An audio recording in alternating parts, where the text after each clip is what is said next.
All right, all right, all right. Notre Dame fans, welcome back to a special edition of the Irish Breakdown podcast.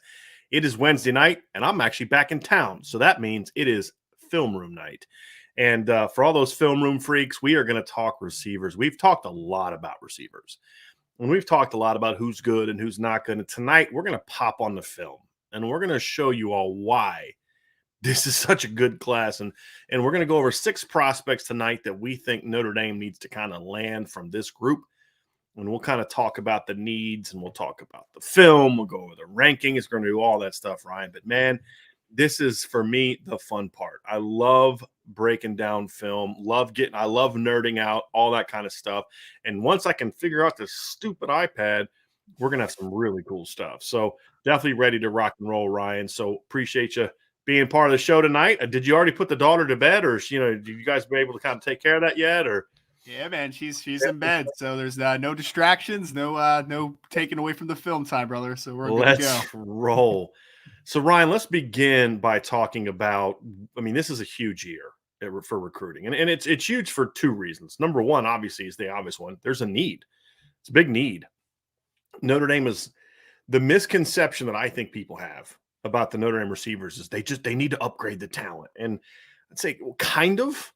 I think the need for an upgrade is more about you've got to have more. Your numbers of talented players have to be better. Notre Dame's got some really good wide receivers on the roster. They just don't have enough of them. They only got 4 scholarship guys healthy in the spring. And then you come back in the fall and you're going to add, 2 more guys to the mix that are veterans. One's a 6th-year senior, one's a 5th-year senior. You're going to add a freshman who's a dude. So there's a lot of people that would love to have a top group of Lorenzo Styles, Avery Davis, Braden Lindsey, Deion Colsey, Tobias Merriweather, Joe Wilkins, Jaden Thomas. I mean, that's a good group, but it ends there. And that's the problem. And I think the other problem that Notre Dame has had is a lot of what we're going to discuss has kind of come from like one class here, one class there. Just the inconsistency they've had recruiting the wide receiver position has been another problem, to the point where you don't have anyone on your roster at wide receiver from the 2019 or 2020 classes. That I mean, it just can't happen, right? Yeah. But it's a new era. That era is behind us. And so now it's time for Chancey Stuckey to prove that it wasn't a Notre Dame problem. It was maybe a little bit of a coaching problem. That's reason number one. You need at least 3 receivers in this class. You and I have said that I think 4's a more probably. I think the closer to the number that you really need to have. 3's the minimum. Yep. You could get 5 if it's the right 5, meaning maybe one of those guys can play another position. We'll kind of mention one of those. We're not going to watch film, but we're going to mention that player here when we get done of who maybe could be that 5th guy and possibly be that wide receiver. So there's the need.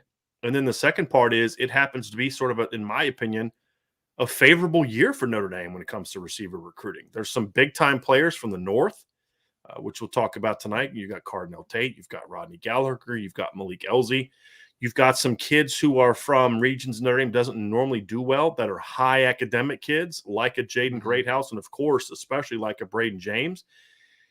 And it's a deep year nationally at wide receiver. And that means there's more players to choose from, more players to kind of pull from. So that's what we're going to discuss tonight is just the talent that's there. We're going to kind of take the top of the board guys. There's some other guys that Notre Dame likes a lot, like Kyler Casper, that we're not going to talk about tonight because just don't think Kyler Casper is a guy that likes Notre Dame nearly as much as Notre Dame likes him. So we're going to kind of focus on the 6 guys tonight that we think are sort of the best players and the guys that are on the board for Notre Dame. So the need, Ryan, in this class is, I mean, it's huge. They can't afford to miss on especially some of the top guys in this group that we're going to go over tonight. Yeah, I mean, you mentioned numbers already, right? And you mentioned obviously guys like Avery Davis and Joe Wilkins that are coming back, and Braden Lindsey, who's going to be a senior. But I mean, even further into the future, Brian, because these 2023 kids, when they step on campus, all 3 of those guys are going to be gone. So I mean, you're going to have a really talented quartet, right? Of you mentioned Jaden Thomas, obviously Deion Colsey and Lorenzo Styles are kind of the big names out of that group, at least right now. Tobias Merriweather is going to be on campus, obviously, this fall. So you're going to have, in theory, 4 very talented receivers. But then after that, there's nothing, man. Like you just need to find that depth. You need to find that next wave of players. So like you said, I think 3 is a minimum. I think 4 is ideal. Like, I think that is absolutely the number they have to hit on. And I think that they're in a really good spot with 3 out of 4, 3 out of 6 at least of the guys that we're talking about. And then obviously they're getting in better spots with, a couple of the Texas guys as well as we continue to move forward just in general. So it's a big year. Really fun show though for me tonight, because we're not just talking about like one body type. We're not talking about one guy that can play one position. We're going to be talking about guys that can play W, guys that can play X, guys that can play the slot, guys that are 6'5", guys that are 5'10". Like, it is all over the board. And there's a lot of different types of athletes tonight, which makes it a lot of fun, in my opinion. Nice segue there. I think the first thing we need to start off with is we need to kind of determine, so you all understand kind of what we're referring to. This kind of got moved a little bit. The graph got moved because of the way that we're using it. But this X is supposed to be this guy up top, and the Z is going to be in the guy in the slot. This got moved around a little bit for whatever reason. Like I said, it's trying to learn the terminology. This guy down here, right? This guy down here, that's the W. That's the Z, the slot, and the X is the outside guy to the field, right? So ball's in the left hash, so the field is up here. Right, that's the field, and that's the boundary down there. W tends to go in the boundary. X and Z tend to go to the field, although you'll see the Z more and more and more playing to the boundary at times this year. Now, one thing that I think that we're going to see a little bit from Notre Dame here moving forward, Ryan, is I think we are going to see more sort of kind of mixing things up a little bit compared to what it used to be, where the W was always in the boundary and the X was always to the field. I think moving forward, we're going to see them utilize the idea that, hey, you got to be able to play everywhere. And so I think we're going to see a little bit more of that moving forward with this group. So we just wanted to kind of make sure that we identify the terms when we say W. And what that means is for Notre Dame, you're not going to say, hey, the W is going to go to this field. It's more of, hey, Lorenzo Styles, you're the W on this play. Dion, you're the X on this play. Or, hey, Braden, you're the Z on this play. Lorenzo, you're the X on this play. Michael Mayer, you're basically lining up as the W on this play. So it's the W still the W. It's just who is going to be there may change. And I think you're going to see times where Notre Dame goes with a smaller group of receivers at times for certain concepts where it's like, you're going to have Braden Lindsey, Lorenzo Styles, and Avery Davis on the field together. And that's not your traditional Notre Dame alignment, right? With a bigger boundary kind of guy. So we're going to see, I believe we're going to see a lot more of that in the fall. Not so much in the spring because they don't have enough dudes to do that. But I think once we get to the fall, I think you're going to see a little bit more of that from Notre Dame. But, we'll have to see how it all plays out. But so, Ryan, when we dive into the receivers, I think we have to start with Carnell Tate. I think that's always where you've got to go when we're having this conversation. And there's multiple reasons for that. As you can see from the rankings here, reason number one is Carnell Tate is a really, really talented player. Not that the rankings determine that, but I think that in this instance, they're an indication of that, although ESPN is shocker, is a little bit of an outlier there. Sometimes it works out well for Notre Dame, sometimes not so much for some of Notre Dame's targets. But, 5-star player from 3 of the 4 services, I believe I grade him out as a 5-star. I don't know how you grade him out specifically. We'll get into more of that as we get into the show. But what we both agree on is this is a big-time player from Notre Dame's backyard. And he brings, I think the thing that we discussed sort of in the show today, this morning show during the Q&A session is this is a kid that we believe, Ryan, can play everywhere. He has skills that fit the boundary, W. He has skills that fit the Z. He has skills that fit the X. And I think that's the really interesting thing about Carnell is it's like, well, what position is Carnell going to play? Don't care. Receiver. You know what I mean? Like, which one? Pick one. And I think that's the thing that's really intriguing. So backyard, elite talent, versatile. He checks all the boxes, and he gives some size to the table. This is a 6'2", 195-pound kid that is going to be 205, 210 when it's all said and done. A body type that reminds me a lot of Kevin Austin, but I think in a more diverse skill set as far as a wide receiver, Ryan. Yeah, no, and we'll get into what we believe makes Carnell a special football player, but I agree, Brian, kind of like the big overlying theme of what you were talking about was I think that he can play all over, and I think that he has to play all over because the game is just becoming so much more of creating mismatches, right? If you put a guy in the same spot every single play, it's pretty darn easy to match up against that guy, at least in theory. But if you are able to put a guy all over the place and he's able to maximize reps from different spots, it's really hard to game plan against that type of player. And this is a kid where you have to have a specialized plan for how you are going to stop Carnell Tate. And as far as the rankings go, I'm right on par with 3 out of the 4. I think he's a top 20, top 25 player in this class. Like he's that type of dude. 5-star, absolutely. Yeah. And I mean, 25 is the floor. I think top 10, depending on certain things. I think that's the range for him in this class. And I think you make a great point when you talk about, and we'll show it on the film because IMG moved him around a little bit. Yeah, I think when you look at a guy like Carnell, I think the interesting thing is that's got to be Notre Dame's pitch to him, right? Like, listen, you're not going to be a W, you're not going to be an X, you're not going to be a Z, you're going to be all those things, and we're going to put pieces around you at tight end and receiver and running back that allow us to sort of move you all over the place. And when you look at the other guys they're recruiting, the guys they're going to push at, you talk about Rodney Gallagher, Braylon James, two completely different body types from each other and two completely different body types from Braylon James. That's going to be their pitch. It's like, look, man, we're going to have such a different skill set that it's going to be hard to take you out of the game if you come to play for us. And we can do the things for you that people say Ohio State can do, which is surround you with other great players. I mean, Tobias Merriweather is a great compliment to you because Tobias is a lot like Carnell too, in that Tobias can play all over.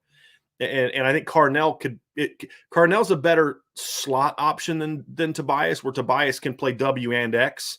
Carnell can do those things as well, but he can also play some Z. And I think that's another ideal part of the compliment to him. And so I think that's got to be Notre Dame's pitch is teams are going to have a specialized game plan for you, but we're not going to let them do that. And here's how we're going to utilize you. And so I think that is something certainly Notre Dame can sell or should be selling to Carnell Tate is, look, trust me, man, we're going to have some fun with you. Now, we haven't been able to do that in the past because of A, B, C, and D, but that's why we recruited Tobias Merriweather. That's why we recruited Lorenzo Styles, and that's why we're recruiting you, because we're going to put you all over the place and let you make plays. We're going to get you in the best matchups possible. And he's a matchup nightmare. I mean, that's the thing about him, right? He's a matchup nightmare for people. Yeah, I mean, there's at some points you just have to make decisions, right? Like he's a guy that you have to game plan for. Like I kind of said before, I think he can end up being the player if he hits a ceiling where you're going to have to roll a safety over top off of him if he's in the boundary, for instance, or if he's in the field and like you have to bracket him in some way and you have to eliminate space. You have to play him inside out.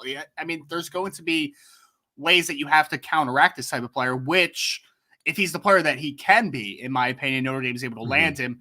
I mean, that offers, one-on-one opportunities for guys, right? Like, I mean, if Lorenzo Styles is still on the team and Carnell hits a ceiling, like we're talking about one-on-one matchups. And they're going to have to be on the team for at least a year together with those two. Absolutely. Him and Deion Colzie are going to have to be on the team at least 1 year together.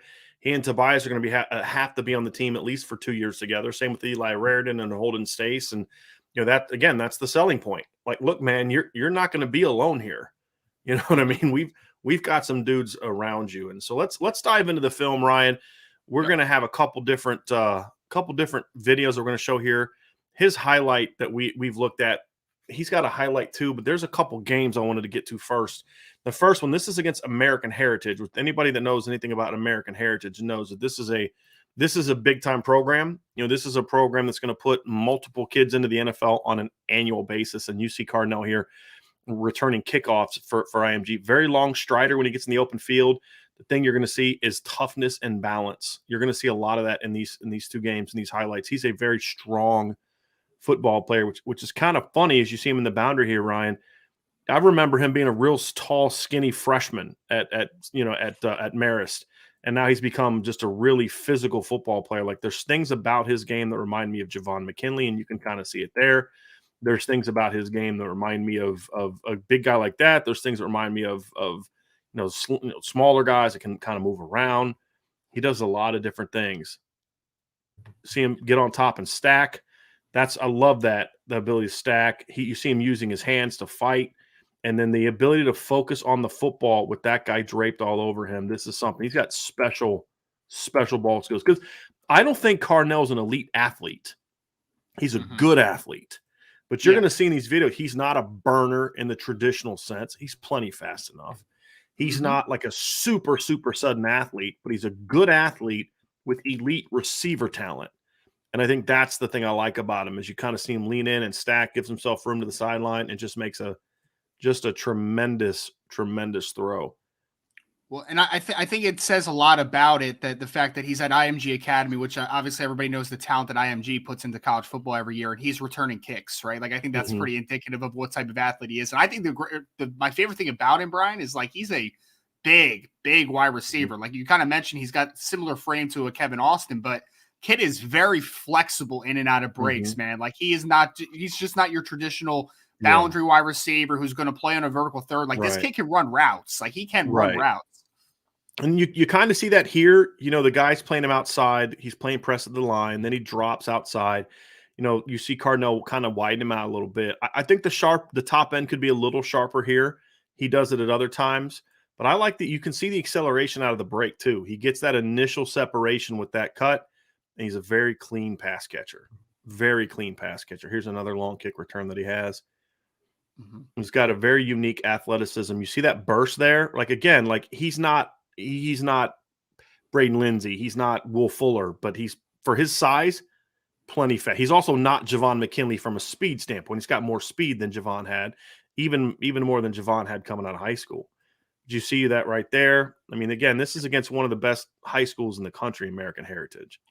This is a school. Go ahead, Ryan. And I was just going to say, with a longer frame, too, like sometimes those guys are kind of build-up speed type of players. What I really like about Carnell is he gets to his top speed very quickly. Like this isn't a guy that takes this return right here, Ryan, this is a perfect example. He catches the ball 5-yard line. He's by the 12, he's full speed. I mean, and that's after catching the ball. Like right now, he's already at full speed. I mean, that's impressive. You know what I mean? Like you see that burst from him, and you know. It's fun to watch. We're gonna have him now. We're gonna pop in the film of him against Miami Northwestern. And again, y'all know Miami Northwestern, right? Like this is athletes. These aren't just, you know, oh, it's a decent high school, or these are athletes. I mean, these are kids that can flat out play. So this is going to be the film against Miami Northwestern. Let's check this out. I want to see him level off a little bit there. There's a couple things I think he can do to improve. I talked about the top ends. I want to see him level this one out a little bit. But you can see he understands, you know, he's a patient route runner when he needs to be. If he catches, there's a lot of catches where he's being hit or there's somebody in his face at the point of contact. Here we go. This is a nice gets back on top. This is great. I mean, great body control. It's really impressive body control there. It's not a great route. You know, I mean, it's not a bad route. It's just the guy's lost. Guy doesn't know what's going on, and he takes advantage of it. But this body control to be able to stop like that and go back and catch the ball, that's an impressive play. It's an impressive play. And he's really able to get on top of guys really easily, right? Like he's able to stack guys. So that's kind of what stacking means. You kind of get in front of them and you kind of shield them off so you're able to win vertically. But that really helps him because you're going to hear people talk about blind spots a lot. When you're able to stack a corner like that, then the corner kind of gets into this to this panic mode where their back is to the quarterback and they just don't exactly understand what's happening. Like they're kind of playing almost like a guessing game. And I think that's what makes him a good route runner is the fact that he takes advantage of those blind spots because he's able to stack and then work, inside or out. And he gets great position early in routes. And here's a clip of him in the slot. You can see his ability to run. You talk about this. He pulls away from this cornerback. Again, finds that open zone. He's got a little bit too much of a dip at the line. You see this right here. You can really see it here. Way too much wasted motion out of his stance. A lot of receivers do that nowadays. Drives me nuts. I wouldn't mind seeing him clean that up a little bit, especially when working the slot. But you can see the speed. He just really outruns this kid, catches the ball clean. He's got really fast hands too. That's the thing I like about it. He snatches the ball out of the air in a hurry. Love this. He lays out for it. Just getting a lot of separation in this game against a high school that's known for having a lot of really athletic players on it. And then now let's he does not have a huddle highlight film. He just has game film, but there was some huddle or a highlight film on max preps that they have. So let's just look at this. So we'll just kind of let this roll through, and we'll just kind of talk about some clips. You just saw this one right here that we just pointed out. Nice dive, lays out for it, but you like his speed. This is against the fake high school. So a nice little catch there. This is a sick catch. This is a sick catch. Like well, this is against Bishop Sycamore. That's just Sycamore, yeah. I think that dude covered him is probably like 27. But this is, I mean, this concentration here is just outstanding, because this ball has some zip on it. Like, this is not a floater that he catches one-handed. Look at this. Look at the trajectory of this throw. This is a rope, an absolute rope that he just snatches out of the air. I mean, that's an impressive thing. We saw that play earlier. Here's another play where you see his strength. You know, he's like, nope, I'm scoring. Sorry, y'all. That was him in the slot too. Mm-hmm. You saw him kind of understand how to sit down against zone there. There it is. Yeah, because if he keeps working out, that he's running right into that corner. Exactly. You know, just good feel for the game, right? And then you see the toughness. We saw this earlier. We stacks. Saw this play a little bit earlier too. You get a couple more of these plays where you see him really showing off his skill. He's down in the boundary here.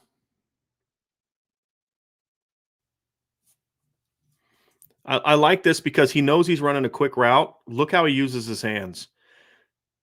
You know, I don't want to see him letting that guy get into his chest. I think when this guy walks up on you, you teach your receivers, you get yourself in fighting position, right? He does not do that. He does not get his hands up in fighting position. But you can see how strong he is. So as soon as that guy gets his hands on his chest, it's like, nope, don't do that again. And he just shakes him off, gets vertical. And this is he's selling a go. He's his first few steps, he's selling go. Like, hey, I'm going vertical. He stops. I like that suddenness. Mm-hmm. You know, good to be able to kind of sit down, sinks his hips. You don't see him leaning back. He does a good job on his top ends when he does stop routes of sinking his hips, because your hips are your brakes. A lot of people think it's your feet. It's not. It's your hips. Your hips are your brakes when you're making sudden movements. And that's him dominating as a blocker. Get to a couple more of these. Make sure to remind me. I think I have a good comp for him, by the way. Okay. There's there's one in there. Somebody asked about that too. What a comparison. I like this. Like, this is the modern game, right? Like, come off the lines, you know, get that guy thinking, and then beat him inside. Nice catch. Nice catch in traffic. We saw all those. Here we go. I think this is a game in Ohio. I think is this LaSalle? Who's this against? I don't remember who this was against. Here he's playing the boundary. So that guy's kind of playing inside of him, so he's got to try to lean him out a little bit. I like that. Again, I think he could be a little sharper on his top ends. Again, that's something I'd like to see from Carnell. Just be a little bit, stick that. I wouldn't mind seeing him eating up that cushion just a little bit more, but he can't push it really that much more, because if you push it too much more, then you're running right into that safety in the end zone. And you want to be underneath that safety. So I don't really have a problem with the depth, maybe another step or two, but you see the ability to make catches in traffic. But you see a kid that understands how to win, right? Like, just manipulate his leverage and get inside. Again, one thing that I think he can improve upon is just the ability to do a better job with his top end. Should be a little bit sharper, give himself a little bit more, just that initial separation, because I think he has enough speed that if he can get a nice step or two of separation, you're not going to be able to catch him. You're not going to be able to get back over there and catch him. So, one of the questions that we had in the chat was from Truman DeMel is, how good is Carnell Tate, and how can Coach Stuckey make him better? I think with a guy like Carnell Tate, the biggest thing is, Truman, is it's just about refining your game. I mean, obviously, Matt Bayless is going to have an impact. He's going to get bigger, stronger, and faster. It's just about refining his game. There's things he can do out of a stance to where, it's because the expression I've used is, that I would show my receivers is like, look, take two guys, right, in a sprint. And the first guy dips and then goes, and the next guy is already dipped and goes. I'm already 2 steps ahead of you at the snap, after a second. You've got to gather yourself and redistribute your weight, where I've already done that pre-snap and now I'm gone. Using his hands a little bit better, I think, at the snap is always something just about any receiver can do. Being a little sharper with his top ends, not drifting on some of his routes. Those are all things that a young receiver can get good at, but it's just about refining his skill set. But Ryan, for me, part of what makes him a big-time prospect is he has a high ceiling, But Mm-hmm. the difference between him and some other players we're going to talk about on this board, he has an incredibly high floor. That's Yeah. the other part of it that makes him such a unique prospect is it's the combination of high. I think that's what a 5-star has to be. A Mm-hmm. 5-star has to like a 5-star now has to be a guy with a high floor and a high ceiling. And I think that's what kind of makes Carnell unique is he's got a little bit of both of those. Yeah, I think that when we're talking about just like the baseline traits, like he obviously he has the size and the length, and then he has a good athleticism all around. Like I would just call him very smooth in everything that he does. Mm-hmm. But I think where the high floor comes, Brian, is like we highlighted several times. He understands how to attack leverage as a route runner. He understands how to sit down in zone, so he has good spatial awareness. And one thing that we didn't mention too much, Kid is a very natural hands catcher. Mm-hmm. Like you don't Yeah. see him fight the football. You don't see the ball get into his frame a ton. Like he is fully extend and plucks away from his frame. And Ryan, you can go back to his freshman year at Chicago Marist and see that. I mean, he was the same. He was on varsity as a true freshman at Marist, and it was the same thing. He was a hands catcher. And I mean, Carnell's been this guy since he was a freshman. I mean, just a real natural feel for the game, understands football, high football IQ. And as he's gotten stronger and bigger, he's just become more dominant. And he's the kind of guy that you can stick in the boundary and say, you're going to be a volume guy and we're going to back shoulder you. We're going to work you on crosses. We're going to work you over the middle of the field. You know, you're going to be our Miles Boykin. He can do those things, right? He can do all those things. He can also be a guy that you're going to put as the X and say, hey, we're going to stretch the field with you. We're going to get you screens. We're going to hit you. You know, we're going to try to get you the ball in space, you know, work the middle of the field from distance. I mean, he can do that. And then as a slot, he can use his size. And as you mentioned, his spatial awareness, his understanding of, hey, I can't keep going across on this route or I'm going to run into that part of the coverage. I also can't settle too quickly because I know what's coming behind me. And really that understand the game. And he's strong, so he can catch the ball in space. And the length is important too, because a guy that has the length that you refer to or that you mentioned, while also being a guy with fast hands and a natural pass catcher, if you want to know what to look for receivers that attack the football with their hands. A lot of guys either body catch, which is really not what you want, or guys will put their hands out, but they let their hands, they wait on the football. So even though they're not body catchers, their hands are out and they kind of absorb the football with their hands. That's fine. I mean, that's a decent pass catcher.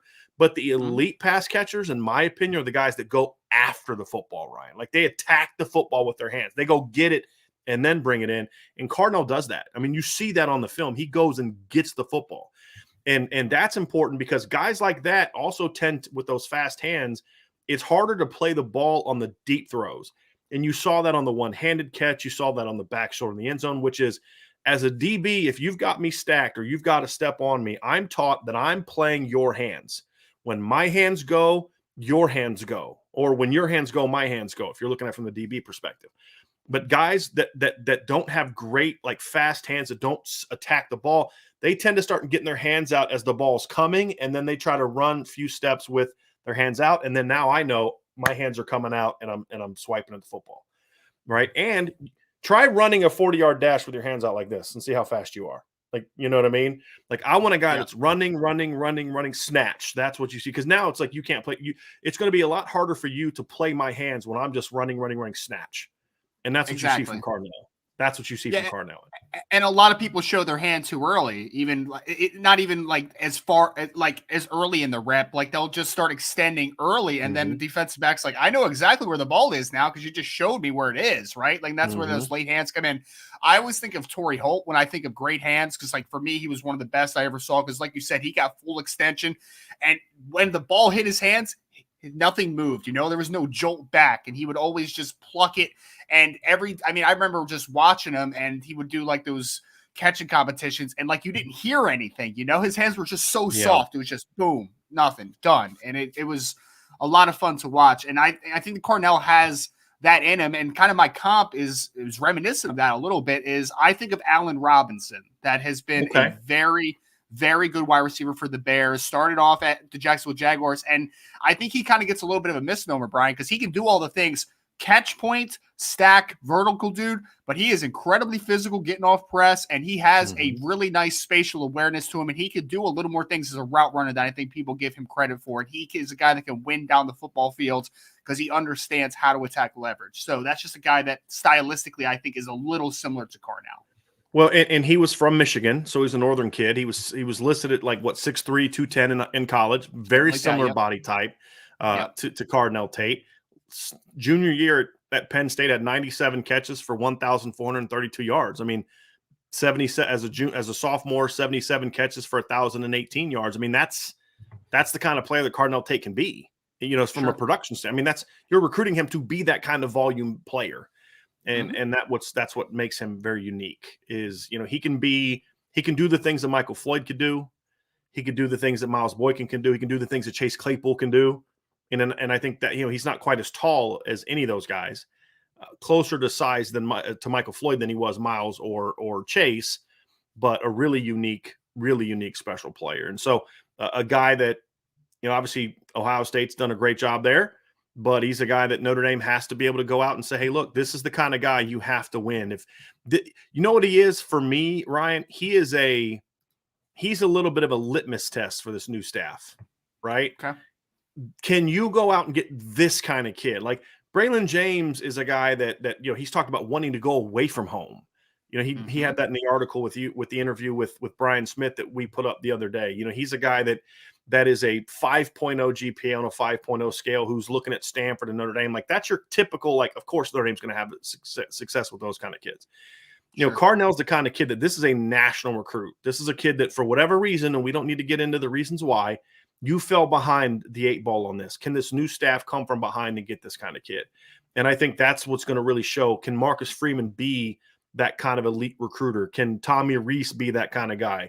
Chad Bowden and Chancey Stuckey. And if you can win this battle with everything that has kind of been stacked against you in recent months, that's the thing that says, hey, this program is serious. Like they are serious because 5-star recruit, local kid, you know, elite player, can play right away, high floor, high ceiling, just a really difference maker type of guy. Right. And again, if he's anything like Allen Robinson was in college, sign me up. You know, and of course, Notre Dame fans got to find their Notre Dame references. People said that, you know, it reminds them a lot of Derek Mays as a pass catcher. And I think that's fair. I think it's very fair. And that's one of the things I always look at when I watch the gauntlet drill. I want to see guys that kind of get their hands out, but I'm listening. I don't really care. I don't really care about watching the gauntlet drill. Sometimes I'll just kind of look down and listen. Yeah. And like, seriously. And like, okay, yeah, that guy has hard hands. Like that's not necessarily something I love. Then you hear those guys, you're like, it's like, psh, psh, psh, like you're not really hearing it. Like, okay, that's a guy with soft hands, real soft hands.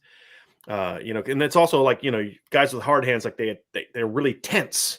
And guys like Torrey Holt, guys like Carnell, that it's just really loose. It's like, hey, I'm going out. It's loose fingers, right? Those guys never get their fingers jammed when they're catching the ball, right? Like the guys with real tense hands, they get their fingers jammed all the time. And that's what you see from Carnell. Yeah. Now there's another receiver. Go ahead. No, go ahead. Oh, no, I was just gonna say that I want to add upon the fact that it's a big year for the staff, and I'd like the litmus test. I kind of idea behind it. It's also going to alleviate a lot of skepticism over Chancey Stuckey because that was one of the hires. Everybody was super excited about every hire, and I think a lot of people were still excited about Chancey Stuckey with the reputation he's developed because his name wasn't Bell Alexander. There's always been natural excitement because of that. Absolutely.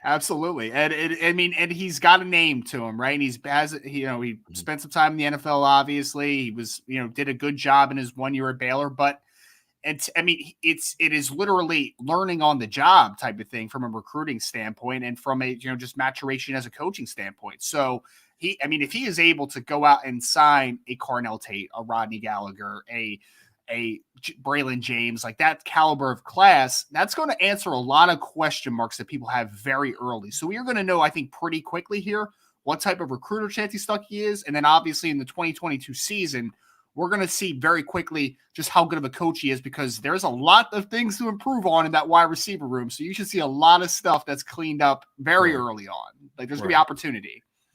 I think Notre Dame can have a really good receiver class without Carnell Tate. They can. They can have a top 10 national receiver class without Carnell Tate. And I think they're going Agree. to have a top 10 receiver class. Landing Carnell Tate's the difference between having a top 10 receiver class and a top 3 receiver class, or potentially a number 1 receiver class. And getting a couple of these other guys on the board, but you have to get an elite player to do that. A guy, and not a guy like there's several guys on this board that have 5-star upside, including the next guy we're going to talk about. But Carnell is a 5-star now and in the future. And so that's what we're going to discuss. Next guy on the list, Ryan, is one of my favorite players, and that's Braylon James. I love this kid. I mean, he's a really good football player. And the thing I love about him is this is my coaching bias coming out. I love kids that super toolsy kids that don't really know what they're doing.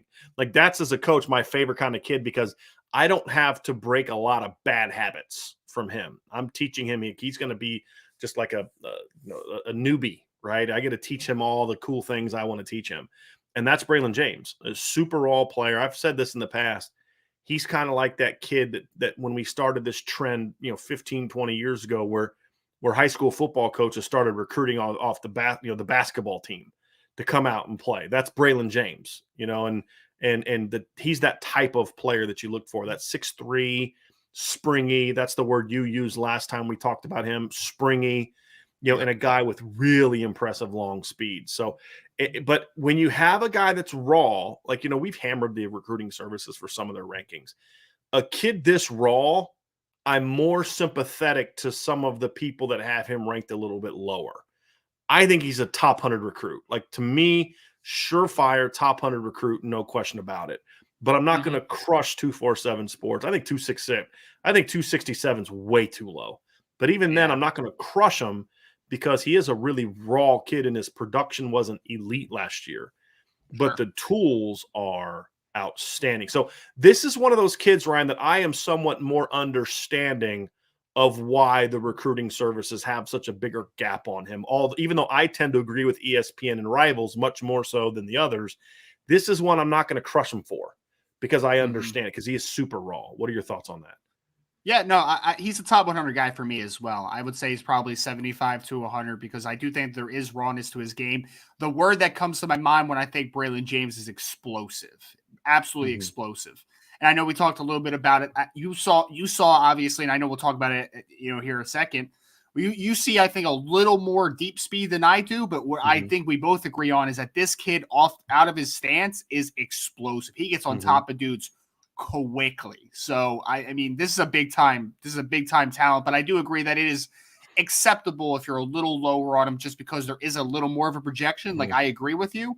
I think on 3 is still a little ridiculous, though, to be honest. Like 267 is just like, you watch that kid's film and you were like, that's a 267th best athlete in the country. Like I don't understand that one, but it's a little too low. It's a little too low, but again, it's just, I get it. I don't agree with it. I think the guy that does, so what I'm told is there's only one guy that does the rankings. Like, one guy does all the evaluations, does the rankings. And I don't think that's necessarily the way to go for a national service.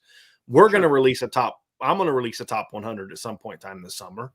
And it's going to be mine. And I'm going to say, look, this is mine. It's going to be my bias. I'll see if Ryan's willing to kind of get in on it with me, and we can kind of do a group project on it. But the point is, it's fewer people. So if we have a bias towards a kid, then it's going to have a greater impact. But that's why the more people, the better being involved in it. Because if one guy has a kid like at 267, but everybody else like, hey, this is a top 75 kid, then you average those out and he's 128, like 247 Sports. Sure. Which is more, that's the more reasonable being lower on him than you should be ranking, in my opinion. But that's the unique thing. And so when we watch Braylon James, what you're going to see from him as we go through this conversation is you're going to see a kid that is we just watched Carnell Tate, who is super advanced, great feel for the game. Now we're going to watch a kid that's like, he's a kid that you're going to have to teach how to play. But you always take a kid like this. And I love the fact that the first 2 kids that we're going to look at are 6'2" plus, bigger guys, and both of them, one of their first highlights is them returning a kick. Tells you a lot. Tells you a lot. Yeah. So you see really long legs, which you can see. He's listed between 6'2" and 6'4". Brian Smith said he's closer to like 6'3". He had a chance to meet him down in I think it was Texas this past week at a 7-on-7, I believe is what it was. But really, really long strider. You know, it takes him a while to kind of get that speed up sometimes. And for me, this is where you see that burst, like right there. That's where you say, oh, okay. But the thing for me is when you have a kid who's really raw technically, he's going to be a slow starter. Sure. Unsound kids fundamentally are going to be naturally slower on their initial movements. And so you've got to try to find some situations where you say, oh, okay, that's what I'm looking for. Right. And he's a pretty skinny kid already, but he's got a frame that's going to really fill out. Them pads look loose on him. Oh man, he's going to be a good 6'3", 215 before he blinks his eyes, man. He is going to be a big kid. He's going to be a really big kid. This is where you can see the speed. He is the outside guy in this formation. In this trips, he's at the very top. Look at this speed. Look at him chew up this ground right here. I wish they'd stop doing that, but you really see that burst. He just runs past those dudes. That's really impressive. Mm-hmm. His quarterback's not the most accurate guy in the world either. Sure isn't. And that kind of hurt his production too. But I love the long speed from this young man. He is really toolsy. Really toolsy. You look at that length. Just be able to snatch that ball out of the air with ease. Look how quickly he elevates too. Yes. Oh man. Yep. Oh. Yep. Love it. Absolutely love it. And then watch him hit the ground. A highlight waiting to happen. This young man. And then watch him, Ryan, when he hits the ground, immediately get into running form. Like that's great. That's when we talk about balance, that's balance. Because you know, at my age now, if I were to go out there and catch a football and when I land, I'm stumbling for a few steps, right? Because my balance is terrible. And even with top players, if they don't have great balance, they're going to kind of stumble and need to gather their feet. He hits that thing and he hits the ground running. I mean, literally hits the ground running. Like shows exactly what that phrase is. And that's great balance. And a lot of times with taller kids, they sometimes don't have great balance on the football field because they can tend to be kind of longer striders. This kid has that. Now, this is where you see the rawness, Ryan. We talk about what I say, accelerate through the look back. He does not. Watch this. So you can immediately see as soon as he turns around, his speed changes.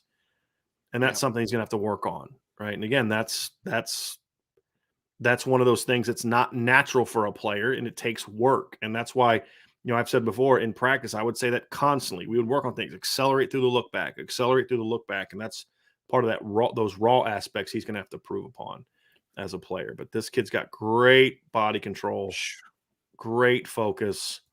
And again, this isn't great technique. I want to see him, you know, he's got to get further away from the sideline. He's got to stack this guy a little bit better. But, man, that body control, that leaping ability is really impressive. And I know we said – and I think we both agree that Carnell Tate is a long, athletic kid. But this kid, when we're talking about length I mean, unfortunately for him, the quarterback play, like you said, is not great. So there's some plays where you really do see how much extension he can make because he has to for some errant throws. But man, he is a long kid. Like I would guess that this kid is a 32, 33-inch arm type of kid at 6'3". Like he can get up into some impossible spots to make some grabs elevate. Mm-hmm. And I think you're right. I think he's going to be a 210, 215 kind of kid. Like this, I'm talking about. He looks so lost right here, trying to manipulate this route. He's like, I'm not quite sure what to do, but he has no clue what he's doing. But he's just too good. He's just too good. He's too big. He's too long. He's too athletic. And there's nothing you can do about it. But this is where you say this is the raw part. Like, look, this isn't sharp. He's not quite sure what to do. But I love the fact that he just keeps working. I mean, that's the natural instinct I look for. So if I'm a receiver coach, I'm like, that's not pretty. But the thing I love about it that he's getting check marks in the positive frame for me is he never stops working. And he's able to go make a play. And now I'm going to be able to teach him how to do all that other stuff, right? But now it's like, okay, but does he have the desire to always work, to always hunt for the ball? That's what you see. This is another example of just great balance. Look at the stiff arm. And just that's really impressive. Plays with some swagger. I do like that. I love receivers and corners with attitude. I really do. I mean, they don't have to.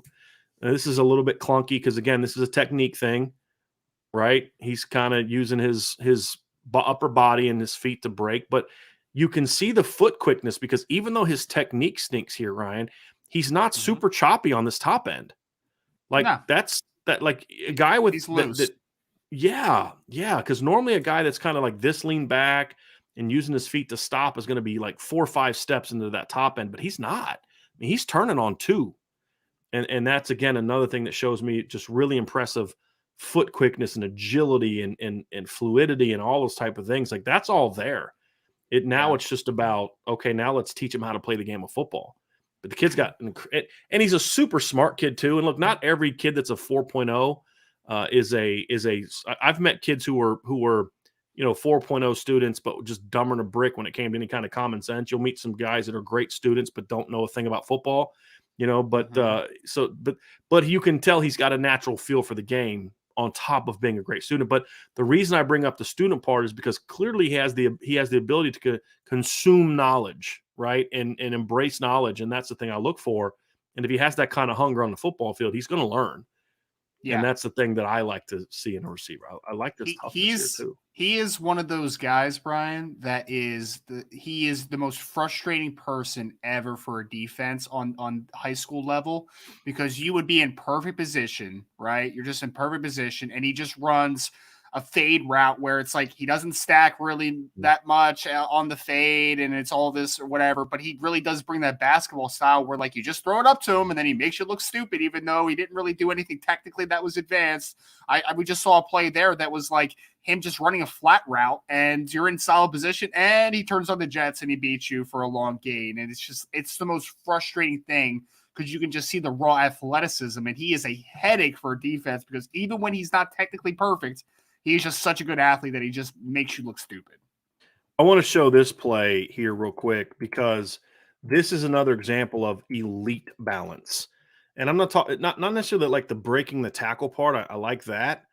But this flip right here, like that right there, and then the acceleration that's a kid that's got really a loose body and great balance. And that's another play you talk about. You think you've got him beat.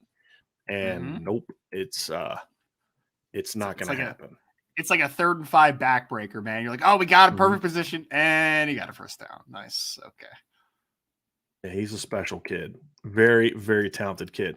And again, like you can see this here, like he runs a good post curl from the standpoint of he runs a post curl, but you can tell he's not real sure how to kind of like, you see him get a little choppy on that.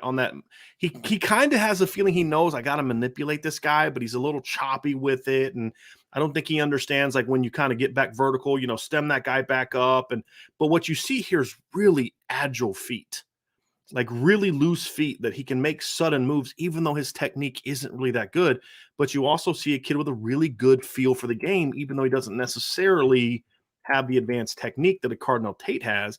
He has a really good feel. You see the body control again. I really like this kid. Like this kid. And even on that one, like you could see that he understands what leverage that he needs to attack. It's not perfect, but at least you could see that he understands it. It's there. And this is not how you want it. Like he just kind of moves his feet in place. But even though he's kind of skinny, you see a strong kid, because he should get ridden out of bounds here. I mean, really, this was a bad release. But he's a pretty strong kid. He's a pretty sturdy kid for as skinny as he is. But the ball skills there is really impressive. The field awareness to get his feet down. I really like this kid. I mean, I think you all are seeing, and you can see my bias coming out in that I love raw kids like this. I do, because this is like a coach's dream for me. Just a coach's dream for me. Big dog status. He's catching a slide route. Come on, y'all. Like I know it's got to be like a jump ball where he's mossing somebody at least, right? You caught an uncovered slide route, buddy. I mean, come on now. Whoever's making this tape, like chill out with all this. But this kid is really good. Good body control. Wish I could have seen that route. Was he calling timeout? So I don't know what's going on here. It looks like he's calling timeout, doesn't it? Sure does. So you got to think like this is a kid that gets tackled and he's looking to call timeout. That or he's like cramp. I think he's calling a timeout there, which tells me this kid's got a feel for the game, which I like. again, really sloppy footwork here because he's still a young, evolving kid. But look how level he comes, though, at the top end of that, Ryan. That's natural. Like, I like that. That's one thing I criticize Carnell for, right? He would drift a little bit on these kind of routes. He actually comes back downhill. He catches that ball closer to the line than where he made his initial break, which I like. Look at that looseness. Look at him just getting those feet up. Goodness gracious. Yep. Yeah, man, he's a tough guy after the catch, man. Like you could see the yak upside with him as well. Yes, let's watch a couple more. Again, he's a little heavy-footed out of his stance because, again, he's not in a good stance. You can see his lead foot right here. So it's going to be, what is that? That looks like his left, right? You can see how firmly planted in the ground it is, and so he's got to kind of plant it and then drive off of it. So it's a little bit heavy there. That can be fixed in a fall camp, and it just he's a little sloppy out of his breaks, but does a nice job sinking on this top end though. But again, good feel. But he's telegraphing the heck out of this route. Like it's so. You can see how short and choppy his feet are. He's telegraphing the heck out of this. That can be corrected quickly. I don't care about that. It's the other things that I care more about, and those are the things he has, and he has in spades. So like he is that perfect 4-star now but 5-star upside guy kind of guy. It's Absolutely. Guys like him that are the reason that I came up with the 2 grading system. You know what I mean? Like, again, this is never how I would teach a guy to run this route. But look how sudden he is getting out of it. Like, that's terrible technique. A guy with this technique should take him 4 or 5 steps to get back downhill on this, Ryan. But it takes him 2. That's impressive. He's loose and he's explosive, which, I think a lot of people, again, would just see the size, 6'3", and we already talked about he could be 210, 215. They would just kind of pencil him into the W. But, I think this kid could play the field because I think he's a route runner, man. He's not just a one-trick pony type of player. Yeah. With good coaching, he's going to be a good route. You're absolutely right. He's going to be a good route runner. He's going to have a far more nuanced game and versatile game than like a Miles Boykin, let's say. Yeah, even though his body type coming out of high school might be similar to Miles, he's got a completely different type of athleticism than Miles, which is going to allow him to be a completely different type of player than Miles. And that's something that I'm really impressed by. Like the effort as a blocker. Like the effort as a blocker too. Love it. So that's Braylon James, everybody. Ryan, this is a guy that right now Notre Dame is in really good position for at this point in time. For me, he's a top 100 guy. Surefire top 100 guy. There's no question about it. But he's on the bottom end of the top 100 now because of the technical aspects we talked about, the need to build up his body.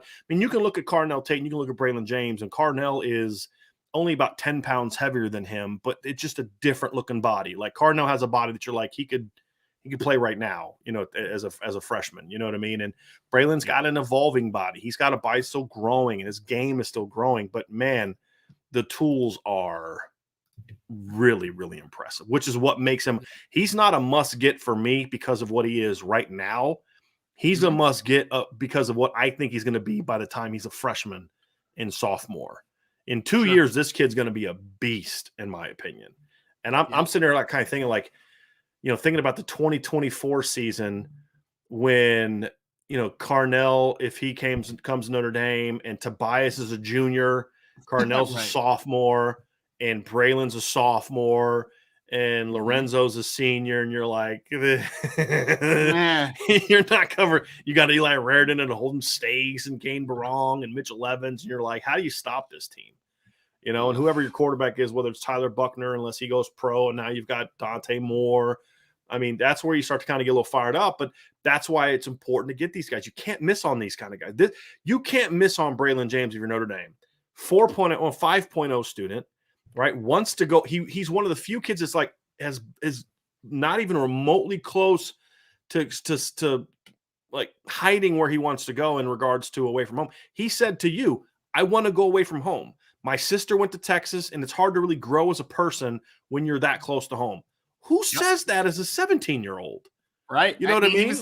He literally said, University of Texas, like you said, sister went there. It's right in my backyard. It's too close. It's too close for me. He wants to go away from home. He wants to evolve, which is right. Because his family has kind of raised him to be a type of young man that's like, you see the world, experience new things. And he's just when you listen to him talk, you're like, this kid is really intelligent. Like this is a junior in high school that is so much further along in understanding his place in the world than I was when I was a junior in high school. You know what I mean? And he's when you talk about Notre Dame kid, the traditional Notre Dame kid, this is not the kind of kid that Marcus Freeman says you got to convince that he's a Notre Dame kid. This kid already knows it. Yeah, and I'll say this: when he talked to Brian Smith down at the 7-on-7 or whatever the event was, man, I listened to the interview and I'm just like, this kid sounds like he's in the NFL right now, like so well spoken. It was incredible. I'm just like, this kid has been raised really well, and he has a very clear understanding of like how his world's going to work. Like he is a really advanced and mature kid and just giving himself outs on questions. He'll make a comment like, I'm thinking about late July and August, but but then he leaves himself an out, right? Like, it's a really savvy answer, and you look for things like that. But as a player, he's a must get for Notre Dame. Now he's going to be visiting this weekend. He's going to be coming up on Friday.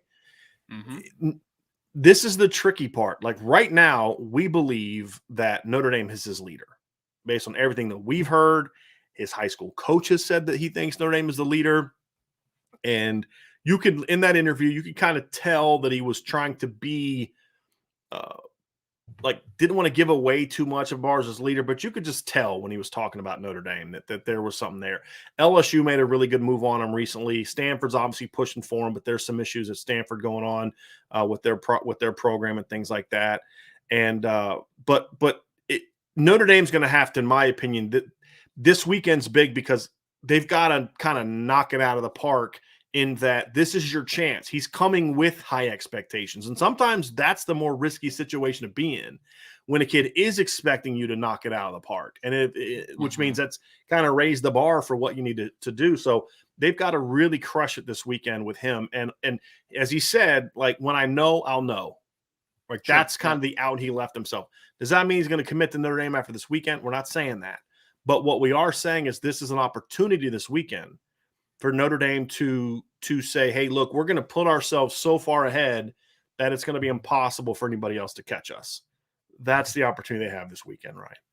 Yeah, no, absolutely. I mean, you said it perfectly. And Brian, it doesn't happen very often where a wide receiver from Texas is going to come to Notre Dame for the first time with them as his assumed leader. Like that does not happen, man. So like you need to close on that kid. You need to win that kid because you need to get back in Texas for one. You need to get an elite top 100 wide receiver recruit in this cycle. And if a kid is that headstrong about Notre Dame before he's even set foot on campus, like there's no reason not to grab him. There's no reason not to close on that one. That one for me, like if they lost that on Carnell, it would be a big deal and it would be very disappointing. But they can't lose out on Braylon James because just everything is just kind of stacking that this is Notre Dame's guy. High academic kid, need to get back in Texas, top 100 recruit, loves Notre Dame without even setting foot on campus. Like there's just not an excuse for not getting him. Like there's really not. They have to close on this one. You can't say that Chancey Stuckey's only been recruiting him for a couple months because this is one of those kids that they recruited back when he was a Baylor, which certainly that has helped him. So again, this isn't a litmus test the same way the Carnell is, but it is in the regards that this is the kind of kid you have to close on to get this ball rolling, and again, I'm not predicting he's going to commit this weekend. I hope people don't take that way, but I do think that Notre Dame is going to have a chance to put themselves in a really good position this weekend. They need to. If we're not coming out of this weekend with really strong vibes about where Notre Dame stands, that's going to be a problem. And that happens from time to time. You think you're going to, you think that you're in great position with a kid and they visit and it's just not what he wanted it to be. It's not what he thought it would be. And you always have to worry about that, but I don't think Notre Dame is in position to do that. Now, we've talked about Carnell Tate, Ryan. We talked about Carnell Tate. We talked about Braylon James. Bigger guys, outside first guys, guys that can do a lot of different things vertically and using their size and things like that. This next guy we're going to talk about is one of your favorites, one of my favorites, but he's a completely different type of player. And that is Rodney Gallagher from Western Pennsylvania. You see the rankings are pretty much in the same region. I think 159 is a tad low, but I mean, it's not that far away from his highest ranking. I think the 97-99 is pretty accurate. I think he's a kid with a much higher ceiling than that. But when you talk, we're going to show on film, kind of why maybe it's a little harder to rank him as a higher guy because he doesn't play wide receiver. This is a kid that doesn't play the position that you're recruiting him to play at the next level. Ranking wise, Ryan, where do you see Rodney Gallagher? So, I mean, I'm a little more of a projection guy, right? So I think Rodney Gallagher's a top 75 player that I've watched in this class. And you could sell me on him being a top 50 player because I think that the athleticism and I think the upside is definitely of a top 50 type of football player. Now, I agree with you that it's a fair ranking because there is projection because you just haven't seen him run routes. You haven't seen it. It's not out there on film.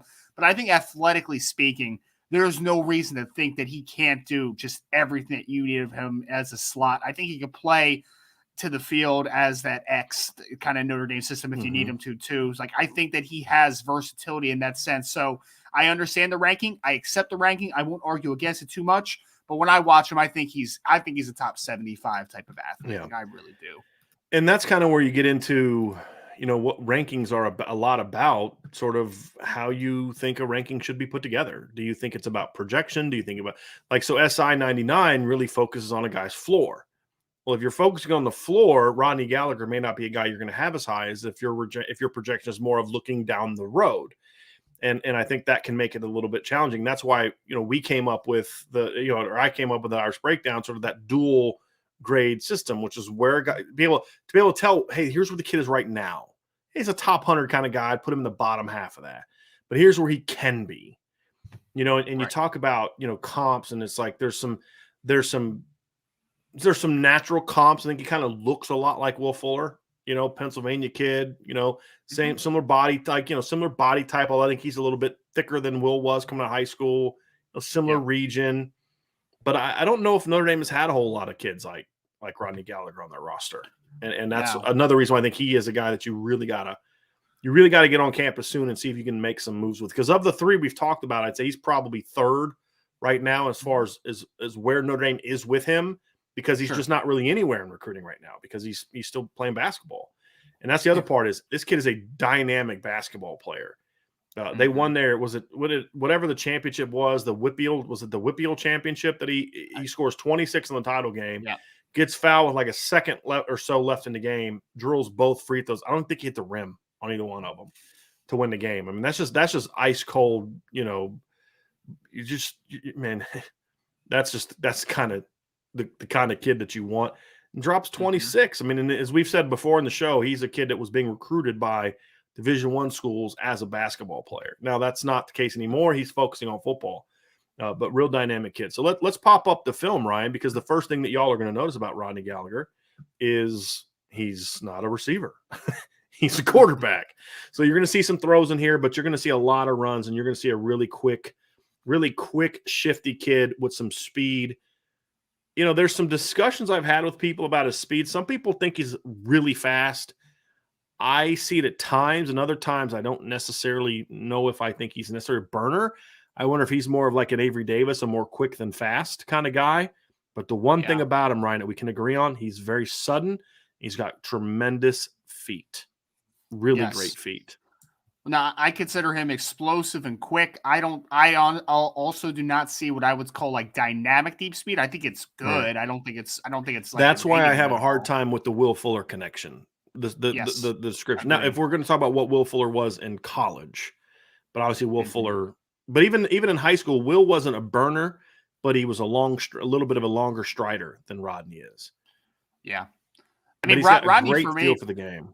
Yeah, Rodney for me is just, I mean, he's that dynamic slot, as a high volume type of guy that he is just going to make guys look silly in space. Like that is just him for me, right? Like I don't consider Will that type of guy. Will is I'm going to run past any person that you put in front of me type of player. This is the kid that you talk about, look, we've got to figure out ways to get him the football, right? I don't care if it's jet sweeps, reverses, screens, crossers, this kid needs touches because he can do so much, because I do think he's one of those home runs waiting to happen, because even though we're not saying he doesn't have great long speed, we're just saying I don't necessarily see that, partly because of how he's used, and I think partly because he is a two-sport star. But this kind of stuff is just dumb. I mean, this is ridiculous what he's able to do. I absolutely love his agility and his athleticism. but he's dynamic. Like, he's really hard to bring down, and he's that kind of kid that, at the very least, he's going to be a third down nightmare just because of how quick he is and his ability to if you can teach him how to play, to get open and be shifty. And again, I don't think he's necessarily he's not a guy that plays the game with great fundamentals because of the position he plays. They're asking him, hey, dude, just go do something. Like, here's the ball. This is an old school coach, right? Who, I don't know who his coach is, but he's got an old school mentality, which is you put your best athlete at quarterback and you just snap him the ball. You know what I mean? Like, don't run the risk of having to have somebody else throw it to him. Just snap him the ball and go let him do something. But I love the elusiveness that this kid has. And like, you see the burst is like right there. I don't see a second gear here. I don't see the second gear here. But what I see, Ryan, is what he's doing 30 yards down the field is what he's doing as soon as he gets going. Like, he's gone right now. He's full speed. Like, he's already at full speed before he reaches the line of scrimmage. Yeah. And there's something to be said for that. And he's going to break angles because he's a guy that hits his top speed so quickly, not necessarily because he has that second gear. There's a little bit of a difference there. But I mean, my favorite thing is I think that he just navigates space so well. Like, he just has great vision in the open field. Now, this is one of those plays, Ryan, that I say I do see it at times. This is one of those plays where you see, like, okay, that's a little bit more of a burst than we're used to seeing. Like, this right here, this is a little bit more of a burst than I think it's from a speed standpoint what we've seen. But this right here is what makes him special. That right there. So it's like, come on, how do you tackle a kid like that in space? Right. He's really dynamic. Really, and this again, neither one of the guys that we've talked about are this kind of player. He's completely opposite to what those guys are. Yep. That's a good thing. That's something you want. What have we been begging for years at Irish Breakdown, right? And you and I have talked about this since we've known each other for now. It's been a couple years now, and that is you want a diverse room at receiver. Chancey Stuckey's talked about this. You know, he wants his point. This is the point guard that Chancey Stuckey was talking about in his interview with Sean Davis. You know, he wants a point guard and a shooting guard and a 3 and a 4. This is his point guard. Just that guy that you got to get the ball to. You got to say, hey, look, man, just here's the ball. Go do something with it. Like, this freezes this kid. I feel kind of bad for this kid. It's like, oh. That's not how that play's supposed to be run. No. He's just a good athlete, you know. Like, that is a power read. He is supposed to be running power inside. He's just like, just kidding. I'm gonna go outside because he makes the wrong decision. Like, that's the thing is and I say this kid kind of plays it well, you know. He does. But he's supposed to pull this ball and get vertical, but he waits too long. And that kid kind of plays it well, and so Rodney's like, I'm gonna do something with it, and I'm gonna go score. You know, it's a really impressive play right there. Really impressive play. Yeah, I just love the idea of, like, okay, he's our best player. Let's just snap him the ball, and you know, you don't have to worry about like ball mechanics of handoffs or throwing the ball to him or pass pro or anything like that. Hey, we couldn't get the ball to our best player because we couldn't protect the quarterback. Well, he is the quarterback. Just snap it to him and let him go. Yep. You know, let him return kicks. Let him play quarterback. Just get the ball in his hands. Yep. I could not agree more. Good patience here. And like, plays like this don't really project as well to the next level, but you love the fact that he just is always looking to make a play. It's always like, I'm gonna score. Like, he wants to score every time he touches the football. And I prefer that out of a receiver much more than I do a running back. I want a running back to kind of say, look, sometimes it's okay to just get 2, right? Receivers a little bit more. You want them to have a little bit more of that. This is a nice burst here. This is one of those ones where you see a burst, like right there. You see a little bit of a burst. So you see it at times, Ryan. You just don't see it all the time. And that's what makes me, I'm not quite sure of what his speed is. But here's the thing we don't know. We've yet to see him catch anything other than a kick or a snap. Right. And so those are some things where also I say, look, like it's hard for me to put him as a top 50 recruit right now as a wide receiver because I don't know if he can catch, right? Like, I don't know what his ball skills are like, So that's where I get into where I don't disagree with you in regards to projection. But if he caught the ball there as a DB, defense, look at that instincts. But that's kind of for me is like I just need to see him catch the ball a little bit before I'm ready to go in. But that also says a lot about his talent, though. If I'm willing to say he's a definite top 100 player without having ever seen him catch a pass, and we're talking about him as a receiver, that says I think a lot. It says everything you need to know about that. That's that shows a little bit of his leaping ability right there. Sure does. I think I've seen a clip of him dunking, and he's only 6 feet tall, 5'11", 6 feet tall. So Yep. that would be something that's impressive. Yeah, no, he's Not not the biggest kid in the world, but he's definitely springy. right. Right. I like that, obviously looking for the ball, finding it. Not a corner right now, he's going to have to No. learn that part of it. But he's a tough kid. Just that right there though, that elusiveness is just, man, that's And the really finish incredible. too. Shows And the look toughness where to we are in the finish. highlights. We're like not even halfway through his highlights right now. Like this kid is Must be nice. ridiculous. Must be Yeah, nice. this kid is Yeah. ridiculous.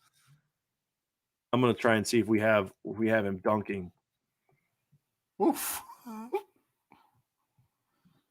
Yeah, man, he makes people look silly on the second level. Yeah. Makes people look silly. He's got running back instincts too as a runner, which is, he gives you a lot of excitement because, this kid could be a wildcat. He could play in the slot. He could be a jet sweep guy. Like, there's so much that you could do with this type of kid. Right.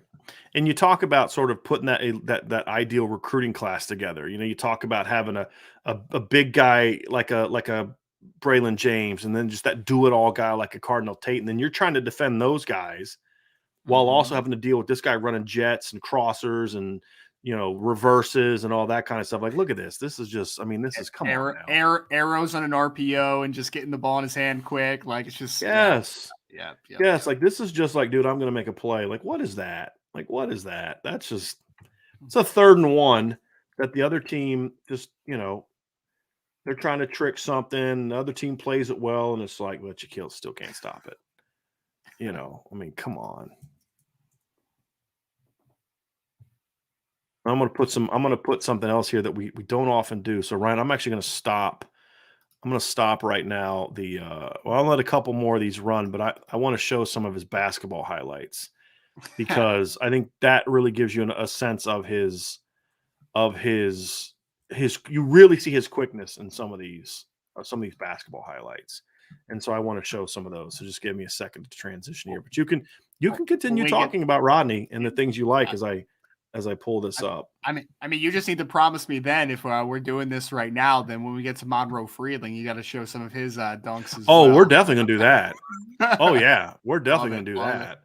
Oh, there's no question about it. There's no question about it. So let's get to some of this. These are just some, and not all these highlights are him. So I'm just going to kind of let them run. He is number 2 for Laurel Highlands. So I'm just going to kind of let these run. I'm going to at least try, I'm going to try to avoid my desire to want to rewind it back 75 times. But you see the balance.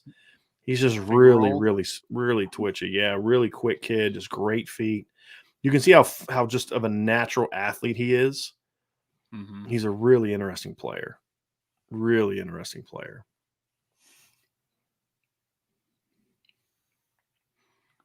Didn't think we'd be watching basketball highlights tonight, but no, it's all right though. It's all right though. But we're gonna get to this.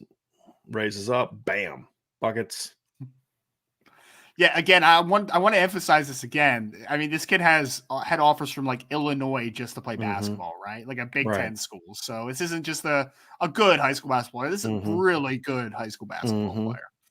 But he has a chance to be. Because the problem with basketball is he's 6 foot and he 5'11", 6 foot tall, and he's 175 pounds. He's built like a football player, not built like a basketball player. But that doesn't mean he's not a heck of a basketball player. Absolutely. He's a really good basketball player. Look at that big boy. Well, maybe he's not that big. He just looks big with the weird hair and the beard and all that other kind of stuff. But man bun. Why do you have a man bun, kid? I don't understand that. Let's see.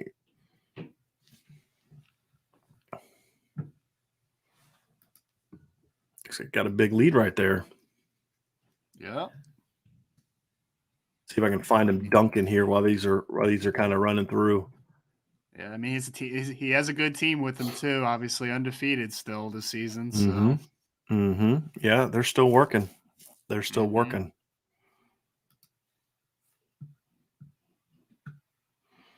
Yeah, he's a really good football player. He really is.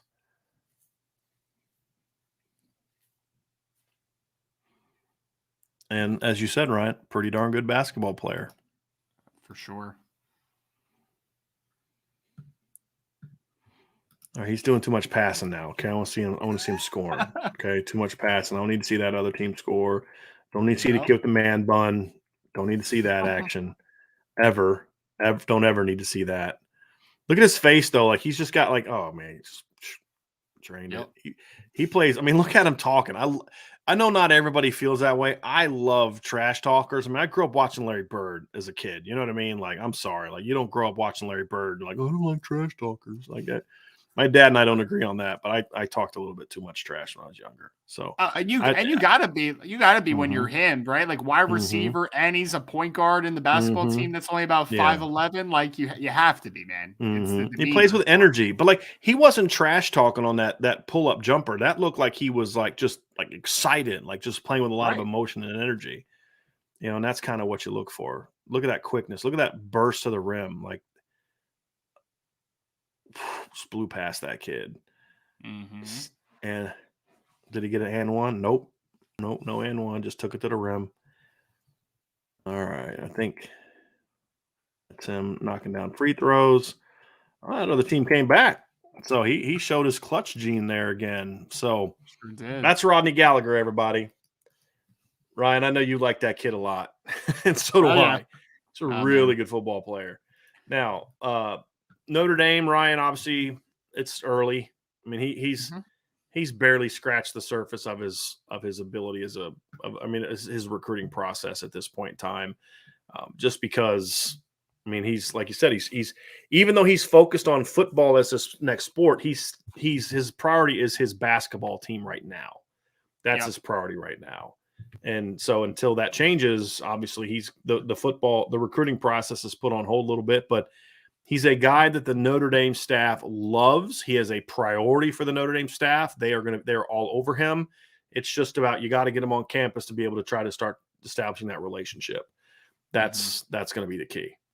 Absolutely. Before we move on to our next guy, I just had a couple super chats here. One from ICURN with Irish Luck. Cooper Cup is a good comp for Tate.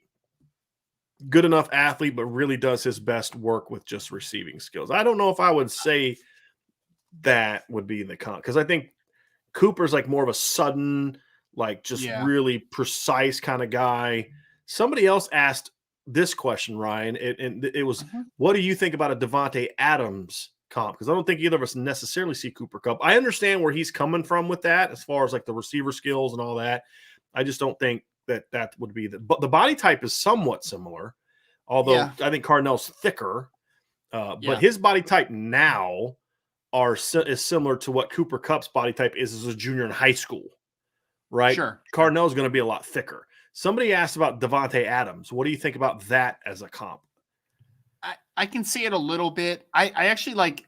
I think ICU is kind of like I actually see him more in the mold of a Robert Woods that plays on the Rams comparative to a Mhm. Cooper Cup because I kind of think they have more similar body types and I think that he's a little bit more of a long striding type of route runner and I kind of just see that a little bit more. Devontae Adams makes sense to a degree. I don't know if I quite see the route running upside as much as a Devontae Adams because I mean he's a impeccable route runner. Like I think Mhm. that Tate has huge upside as a route runner as well, but like there's just something a little different, I think, body type wise comparative to those two players. And I think that Tate's a little bit better of an athlete at probably the same age than a guy like a Devontae Adams because Devontae is a Mhm. good athlete, but he's not a great athlete. He's a technician. You know what I mean? Yeah.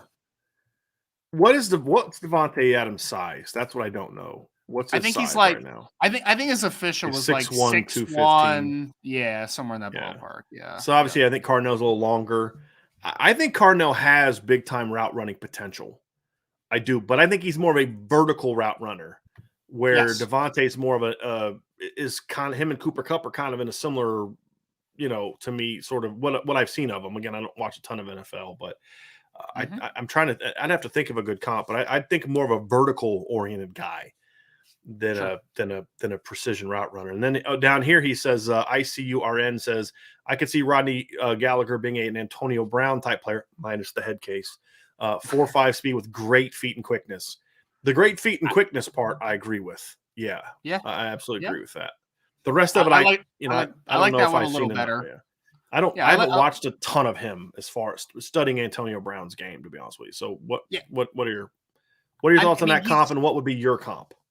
Yeah, I mean, Antonio Brown's a really sudden guy that just navigates space really well. So, like, I see it from that sense, and I agree. I see you. Like, I think that he's, much again. I think his great feet and quickness more than just outstanding deep, vertical speed. But I think it's good vertical speed. But I think that smaller package. Antonio Brown is about 5'10", 185 pounds. So, like, body type is somewhat similar to Rodney.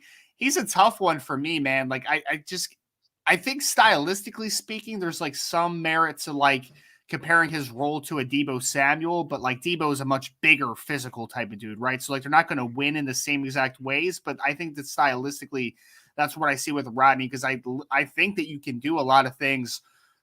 I think you could be very I think you can be very creative with a guy like a Rodney Gallagher. Like I don't think that he's just the slot receiver. I think that you can run some wildcats to him. I think you can give him jets. I think that you can be very creative, throw screens to him because I think that he has that type of yak ability. So I don't think I have a perfect comp for him, but I just think stylistically speaking, he is where the NFL is moving. Like that Kyle Shanahan, let's get guys in space, yak type of player. Like that is what Rodney Gallagher is to me. So that's just kind of stylistically what I see from him, but I don't think I have a perfect comp for him. I know you love Rodney Gallagher, but I also know that you love Jaden Greathouse. I know this is one of your guys too, and this is probably the one guy you and I have the most different feel for in a lot of different ways. There are some Notre Dame loves Jaden Greathouse, and I think that the one thing you'll see from him, this is another guy with a really weird range because he's the opposite of what we talked about with Braylon James. We kind of understood the difference. This is about the most polished wide receiver in the class, entire country. He's in the top 5. Well, I don't. The variation in comp is a little strange to me. Like you 247 and on 3 are like way lower on him than rivals in ESPN. Very, very different comp. Ryan, what is your feeling on just kind of what your ranking range would be for a guy like Jaden Greathouse? He's a top 100 kid to me. I really do think so because I think the floor is just so high, and I understand that there may be like maybe his ceiling isn't high as some guys in this class, but like I don't want to undersell because I think he's a good athlete all around. I think he's very physical and he has a good frame, and he's going to be. I mean, he's already 6'2", 210 pounds. Like this kid could be a legitimate like 215, 220, and I think that he could hold it very easily. And I do think that he's more advanced, so the upside might not be quite as high as a couple of these guys, but like, man, I think from day one, he's going to come in and he's going to be one of your more polished route runners, which is crazy to say because he just finished up his junior season. But like, I'm bought into Jaden Greathouse, man. I think that he's just going to be that guy that is going to be like, you can depend on him every single day. You know exactly what he is. And I can see him coming to campus and I can see him playing very early. And I can see him being a very good football player for multiple years because I just think that he understands the game at such an advanced level. And it's just hard to quantify a little bit because, I mean, literally, man, like I'm watching him. I'm like, he runs routes better than a lot of NFL guys. Like he really does. And it's just absurd. I mean, to think about just how well he gets in and out of breaks, how he sets up routes, how he attacks blind spots. Like there is just such a high floor with this kid. Like it's just so high. So let's show people just exactly what you're talking about. And then when we're done, I'll kind of share. I like Jaden Greathouse a lot. I think I've said this before. If I'm picking a starting 3 receivers of all high school football players to create a high school football, like my all-star high school football team, there's no question that Jaden Greathouse is on it. No question he's starting for me. And that right there is a perfect example of what you're talking about. This is about as an advanced of a route as you're going to see a high school kid make. You know, that suddenness, that change of direction. You know, you see a little bit of tightness, but it's tightness coming within efficient feet movements, right? Which you can live with. There's some really good route runners that have a little bit of tightness, right? It's just, but their feet are so good that they're still able to make plays. I really like this ball skills right here. This is impressive. And he plays at Austin Westlake in Texas. So he plays against big time competition. And you know, I mean, okay, I have something to tell y'all. Remember when Ryan Yates was a big time target for Notre Dame? Jaden Yep. Greathouse is the reason he's no longer a big-time target because he just destroyed him in the playoffs. This is phenomenal body control right here. And just that feel, like this route running, just that feel for the game. Good Lord. This is impressive, right? I mean, this is just this, like, so again, as a high school football player, the stuff we're going to see in this film is outstanding. It's as good as you're going to get, in my opinion. I mean, him and Carnell Tate are both on my starting lineup. They're my outside guys. Yeah. You know, my concern is, and I'll get to later, is just more of a, but I don't, is this at Mary Hardin Baylor? This is a Mary Hardin Baylor. Oh, interesting. It just, the sync there. I mean, when I talk about, you know, kind of really using your hips to on your top ends, Jaden Greathouse understands that incredibly well. Man, I love Cade Klubnik. Look at that anticipation on the throw. See, this is the problem with watching Jaden Greathouse's film, because I always keep going back to Cade Klubnik, my number one quarterback in last year's class. This thing I love too is this kid is like doing nothing but playing on big. He's played at Texas. He's played at Baylor. He's played, you know what I mean? It's just like, this kid's playing in front of, look at the crowds he's playing in front of. It's insane. I know. But this is what I'm talking about when you say like sharp top end. He leans a little bit more back than normal on this particular one, but you see he understands he's trying to sink his hips down and use them as his break, which is what makes him so effective. It's a really polished player. Good blocking effort here. Mm-hmm. Good arm length, right? I think that's something that I don't often talk enough about with him, is he does seem to have, you know, above average arm length, which is good. Yeah. And he's listed between 6'1" and 6'2". He's listed over 200 pounds. He's a really good, well-developed kid, good size. And he's a kid that the biggest thing is, Ryan, this, as you mentioned, this kid is playing day one. I mean, that's the thing, is this kid can play for you day one. This is the Cooper Kupp reference. If you want to compare a kid in high school to Cooper Kupp, this is the guy. This is the kid. That's a good comp. That's a really good comp. Yeah. I could see that. I mean, and he's a kid for me that, like, I think he could. A dynamic player in the slot potentially, right? With like as a big slot, like. You said that before the show, and because Ryan and I we're always talking ball.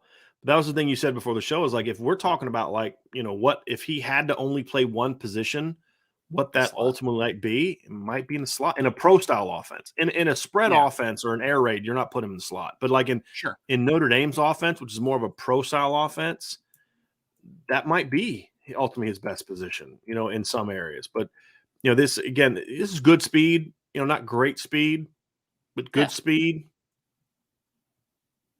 Yeah, it's sufficient, solid speed. It's good speed. Yeah.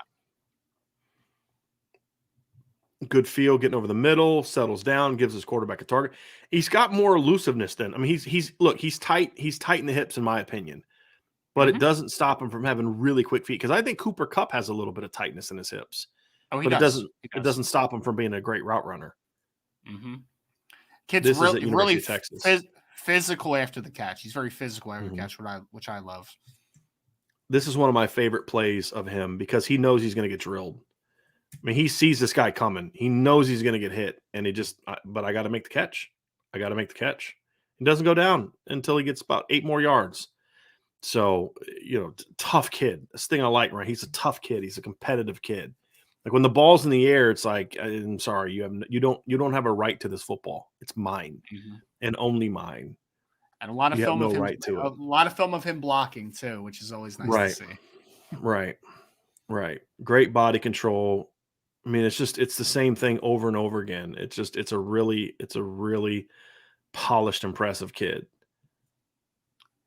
I feel like he's going to be like a back shoulder nightmare too. You know, like this guy just feels like that dude that's just going to adjust the balls in the back shoulder so well. Yep.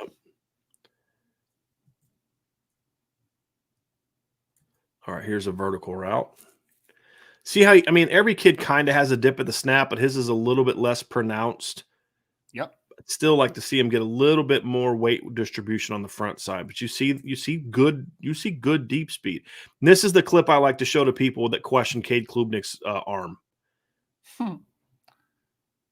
He's got a fast arm. Like, yes, but he's throwing from his own 46, and the ball goes into the end zone. It's a 50-plus throw, and he just gets to the top of his drop and lets her rip. Like, this kid is really good. Love that arm speed. Love that arm speed. I will not be shocked if he's starting for Notre Dame by the time, or for Clemson by the time they get to play Notre Dame. If DJ doesn't get a lot better, that's a kid that can play right away. He doesn't have like like where Klubnik doesn't have like a cannon is that throw right there.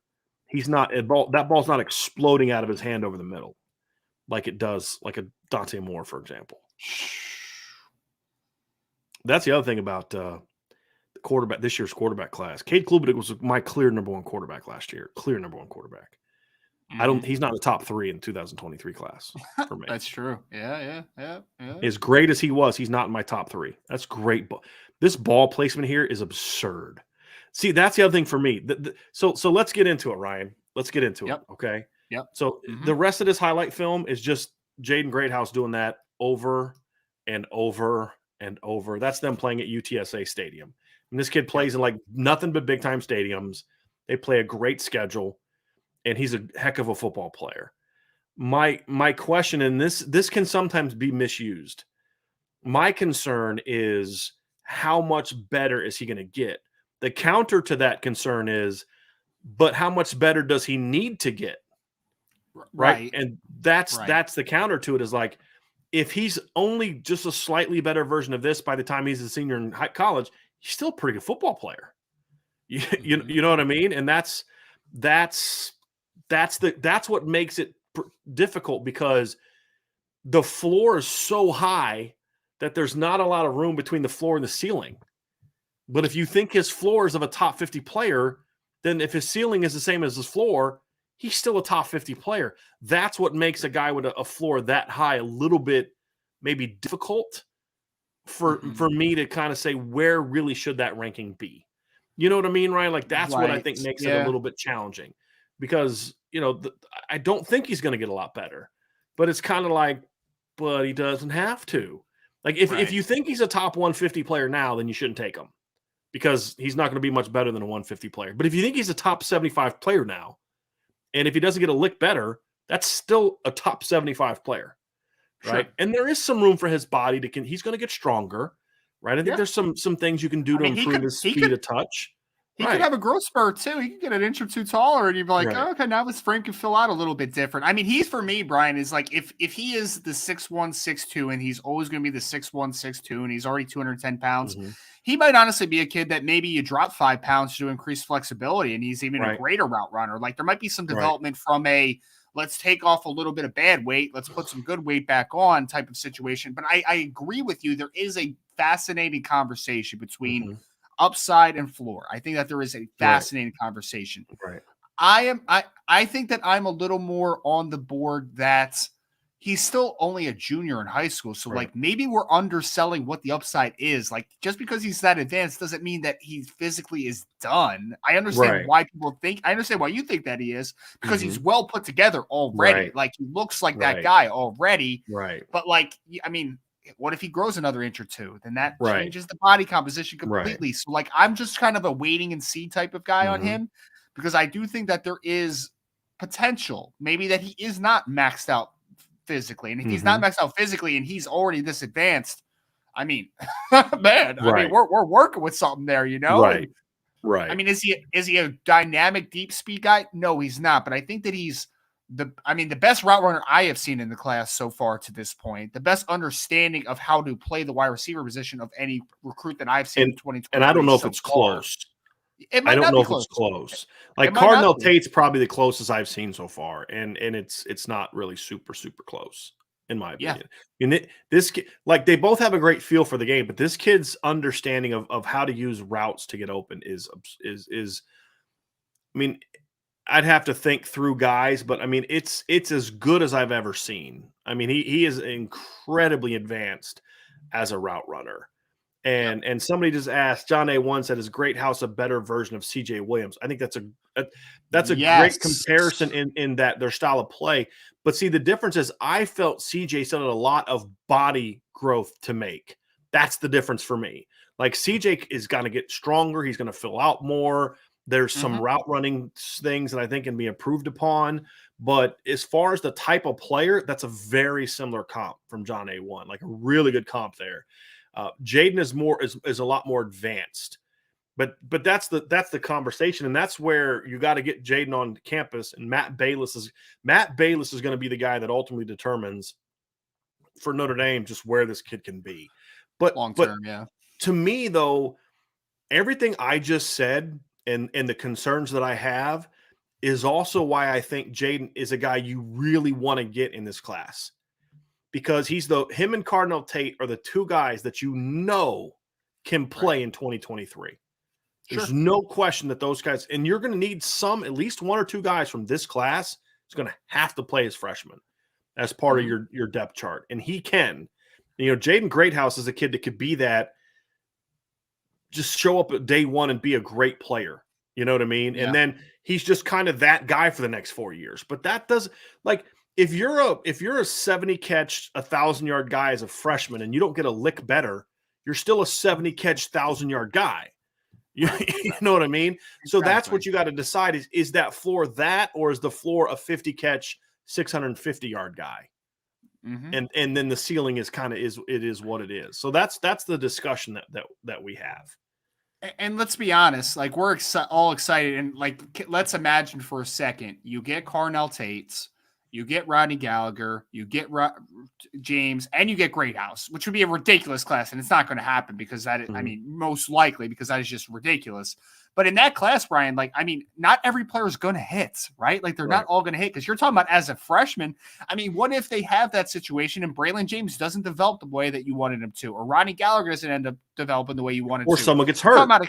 Exactly. Well, you're talking about a kid that the ceiling is so high, he can line up in the slot day one and he can give you valuable reps. He can line up the slot day one at X and he can give you valuable reps. But also, long term, if one of those guys doesn't develop, you got Jaden Greathouse. Yeah. He's a great insurance clause almost. And I don't want that to undersell the fact that I still think that he can get better.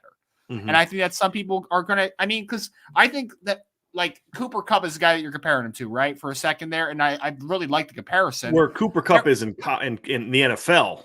Right, I don't know what Cooper was as a junior in high school. I guarantee you Cooper Kupp wasn't this good as a junior in high school. Otherwise, he wouldn't have been in Eastern Washington. Absolutely. But my point is that Cooper Kupp early in his career, I think it was like his second or third year, he had like 90-something catches for like 1,100 yards. You're like, well, that's a really good player, man. But you kind of had in your mind, like, that's kind of the best Cooper Kupp's going to be, right? But then all of a sudden, he's an 1,800-yard receiver out of nowhere, right? Like, he his best season by over 700 yards. I want to be tentative with like what we're putting as a ceiling on this kid, because I just want to see it first. I just want to see understandable.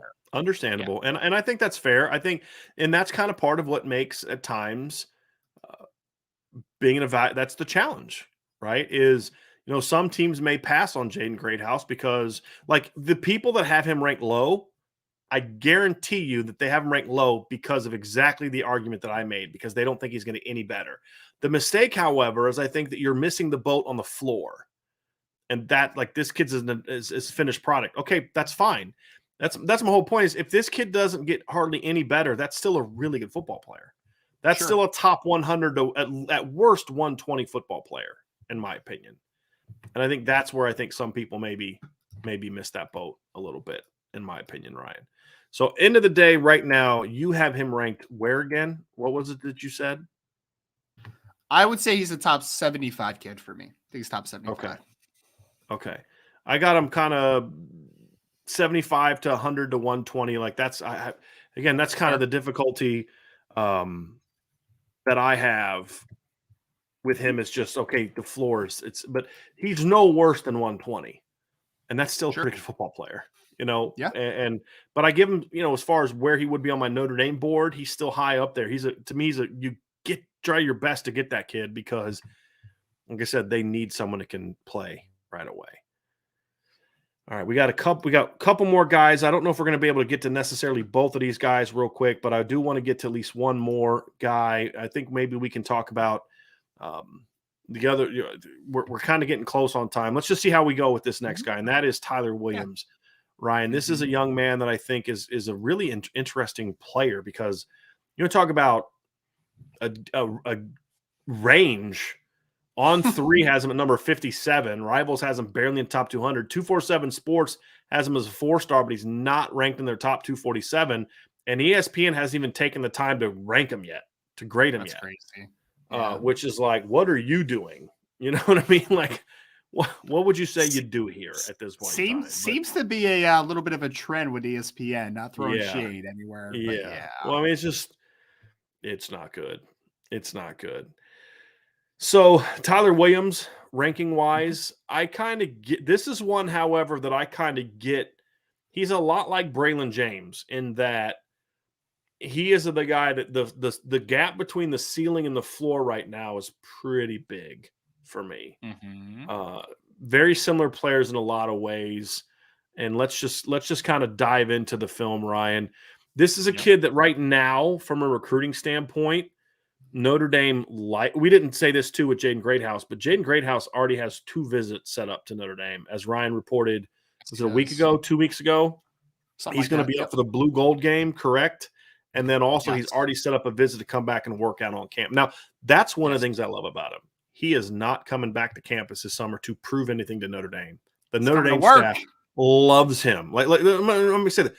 The Notre Dame staff is on Team Ryan on the Jaden Greathouse thing. Like, they are Team Ryan. They love this kid. So just so we're clear, for me, I love the kid as far as like I want him. My question is just like the ceiling, but he's a good football player. Ryan thinks he's going to get a lot better. Notre Dame thinks he can get better as well. But even if he doesn't, they don't care because they love what he is now. Like, Notre Dame loves Jaden Greathouse. Notre Dame also and Jaden Greathouse seems to really like Notre Dame. This is one where Chancey Stuckey's relationship with him has been very beneficial. Tyler Williams is kind of the opposite. They're working to build up a relationship with him, and it's taken a while. And I don't know if there's a ton of interest on his end in Notre Dame, even though he's a really good student right now. But he's an intriguing player. Let's dive into the film a little bit on Tyler Williams from Lakewood, Florida High School. Interesting kid. He's listed anywhere from 6'3" to 6'5", Ryan. I don't know if he's 6'5". He's at least 6'3". But this is one of my favorite receivers. This is a kid that I think has a lot of talent potential. Not really sure. Again, needs a lot of work. But this right here is what I love. I think this kid can absolutely fly. I think his long speed is outstanding. Like, this kid is going to make a ton. This is the kind of kid that could have 1,000 yards receiving and catch 48 balls. Like, he could have a Justin Ross type of season in college, meaning just from because remember when Justin Ross as a freshman had like 49 catches for 1,000 yards? Yep. Just, you know what I mean? Like, and I'm not saying this kid's Justin Ross, but look, this kid is an athletic kid. I mean, goodness gracious. Look at that leap, that balance. You talk about like hitting the ground running, like, goodness, you almost don't even see it. You almost don't see him leap over that. But look, right there, bam, he hurdles. I mean, it's like, I don't know if this kid runs track, but I'll bet you $100 next time I see that this kid's a hurdler in high school. Oh, I wouldn't doubt it at all. I mean, if Notre Dame comp real quick, like, this is Equinemius St. Brown to me. Yes, like long, a faster version of EQ. Yes, yeah, exactly. Yes. I mean, EQ was a 4.4 something athlete, right? Like, this kid's probably even a little bit faster, but like I just see similar frame and just how he wins. I see it. This is what makes me think this is a track kid. Look at his form. This is sprinter form. That right there, that's sprinter form. You know what I mean? Like, I'd be shocked if this kid's not a sprinter. But he's a good football player too. Like, and he's going to get bigger. He's going to get a lot stronger. Like, this is a kid that's got, to me, he has one of the highest ceilings in the class that I've seen so far. It's fair. I mean, there's a lot to work on here. He doesn't really run routes. He just kind of runs fast past everybody. He catches the ball well, but not like great. At times you see some really impressive ball skills. At times you see a kid that's learning, but this is what I mean. Oh my gosh, this kid's athletic. This is a really good football player. High stepping on him, man. High stepping on him. I don't understand how anyone can watch this kid and say he's anything but a hot top 100 player. I don't understand it. I don't know how you can not have him in the top 100. You know what I think? I think it's a fascinating conversation on this kid, Brian. I actually think this kid has relatively high floor because he could be a very good departmentalized deep threat at worst, right? Like, here's the issue. These next two plays are the issue, though. Watch his hands when the ball's coming to him. Really stiff hands. Now watch him on this next one. This game-winning TD. He doesn't catch the ball super clean. You know what I mean? Like that would be maybe my one not, but that means you drop him from 40 to 80, not 195. You know what I mean? Like, like he has good hands. Like sometimes he catches the ball really clean, sometimes he doesn't. But I think that can be worked on. I mean, if you can do it sometimes, I think you can do it more. But you know who else double caught a lot, but was still a phenomenal player? Michael Floyd. Yeah, Michael Floyd. Yeah, EQ did as well. EQ did as well. Miles Boykin wasn't always the cleanest catcher. He had kind of stiff hands, but he still caught it. Absolutely. And this kid's still learning how to play. Doesn't really use his hands a lot as a route runner. Doesn't really have great route running take. But like that right there, that's look at that. He snatches it out of the air. Like this is what I'm saying. Like sometimes he does it, and you're like, okay, he's got it in him, Ryan. That's my point. Like he's got it in him. He reminds me a lot of Kevin Austin in that regards. Like sometimes Kevin Austin catches the ball and you're like, boy, that guy's got great hands. And then other times you're like, this kid shouldn't even be on scholarship the way that he's attacking the football right now. Like, and he reminds me a little bit of that, but it can be taught. It can be improved upon because you do see it sometimes, but this is what you can't teach. I mean, this is like usually guys this long, Ryan, don't have the kind of hips and feet that he has. Usually they're just kind of straight line vertical guys. That's what I love so much about Braylon James, and it's what I love about Tyler Williams is they're not just long vertical guys. They can be that, but they're also like really athletic players. Do you see him kind of a WX kind of kid then? I think he's an X. I mean, I think he can do both, but I'm putting him at X because I am throwing him tunnels, I'm throwing him screens, I'm throwing him quick game, I'm throwing him on deep in cuts where he's working the middle of the field coming in with all that space. I'm having him – I mean, he can take the top off the defense as good as anybody on the board right now. I love this kid. I mean, and I think you all can kind of hear it in my voice a little bit that this kid is a really, really good football player. I, for the life of me, don't understand why he's not ranked higher. I have no idea. I'm gonna ask around, but I mean, there's nothing. I mean, maybe he had like a bad camp somewhere. Like I remember Ronald Jones coming out of high school was a 5-star kid by Rivals. He goes to one of their camps. He gets like 5 reps because there was like so many running backs there, and they dropped him way down. And this is a kid that I like 40 touchdowns in big time Texas football as a junior. And then he goes out as a senior and just dominates at the Under Armour game. And they're like, okay, he's a highly ranked guy again. I'm like, no kidding. Your camp didn't mean anything, but like maybe that's it. I don't understand why he's ranked that low. I think On3 is on to something. I mean, to me, he is a 50 to 75 kind of kid. Even with some of the things that I got to coach out of him, he's got tools, Ryan, length, size. I mean, his catch radius is him and Carnell to me and Braylon James have 3 of the better catch radiuses in the entire class, not just the Notre Dame guys, but the entire class. But that speed and that athleticism is, I mean, dude, that is impressive. Unless his like highlight film is completely sped up. I actually thought that at first. Because like that kick return where he kind of hurdles and then I was like, no, that's got to be because you can speed these highlight films up. So what I often do is you got to watch the referee. If that referee's like feet are going, that thing is sped up. You know what I mean?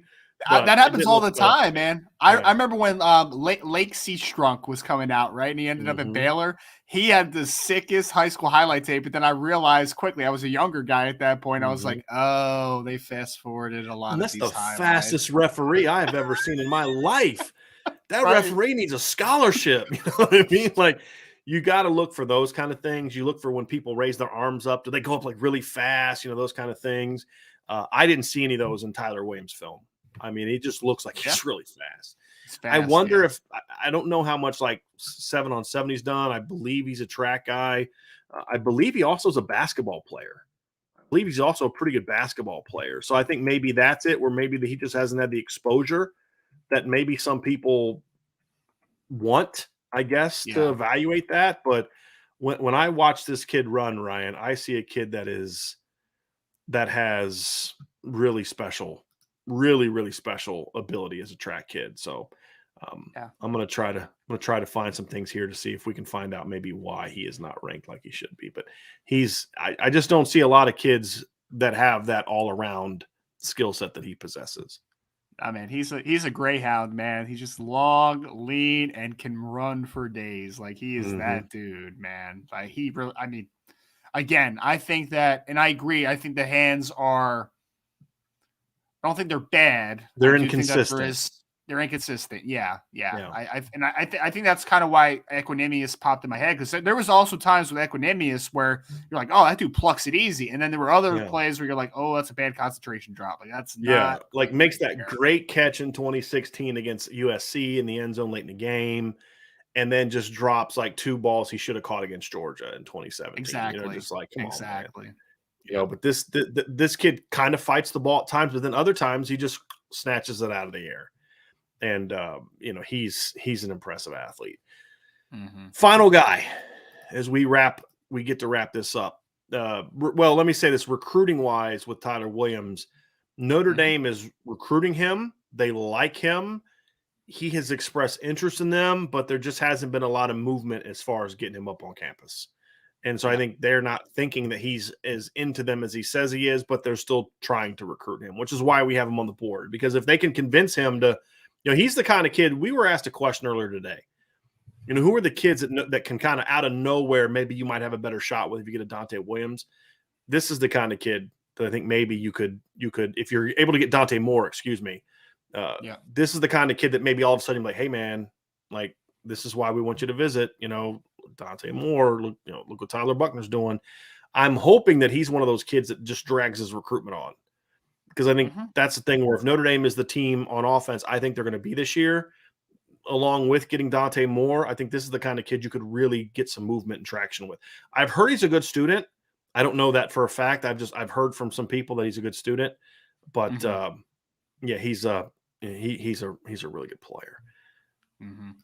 Last guy we're going to talk about is Malik Elzie.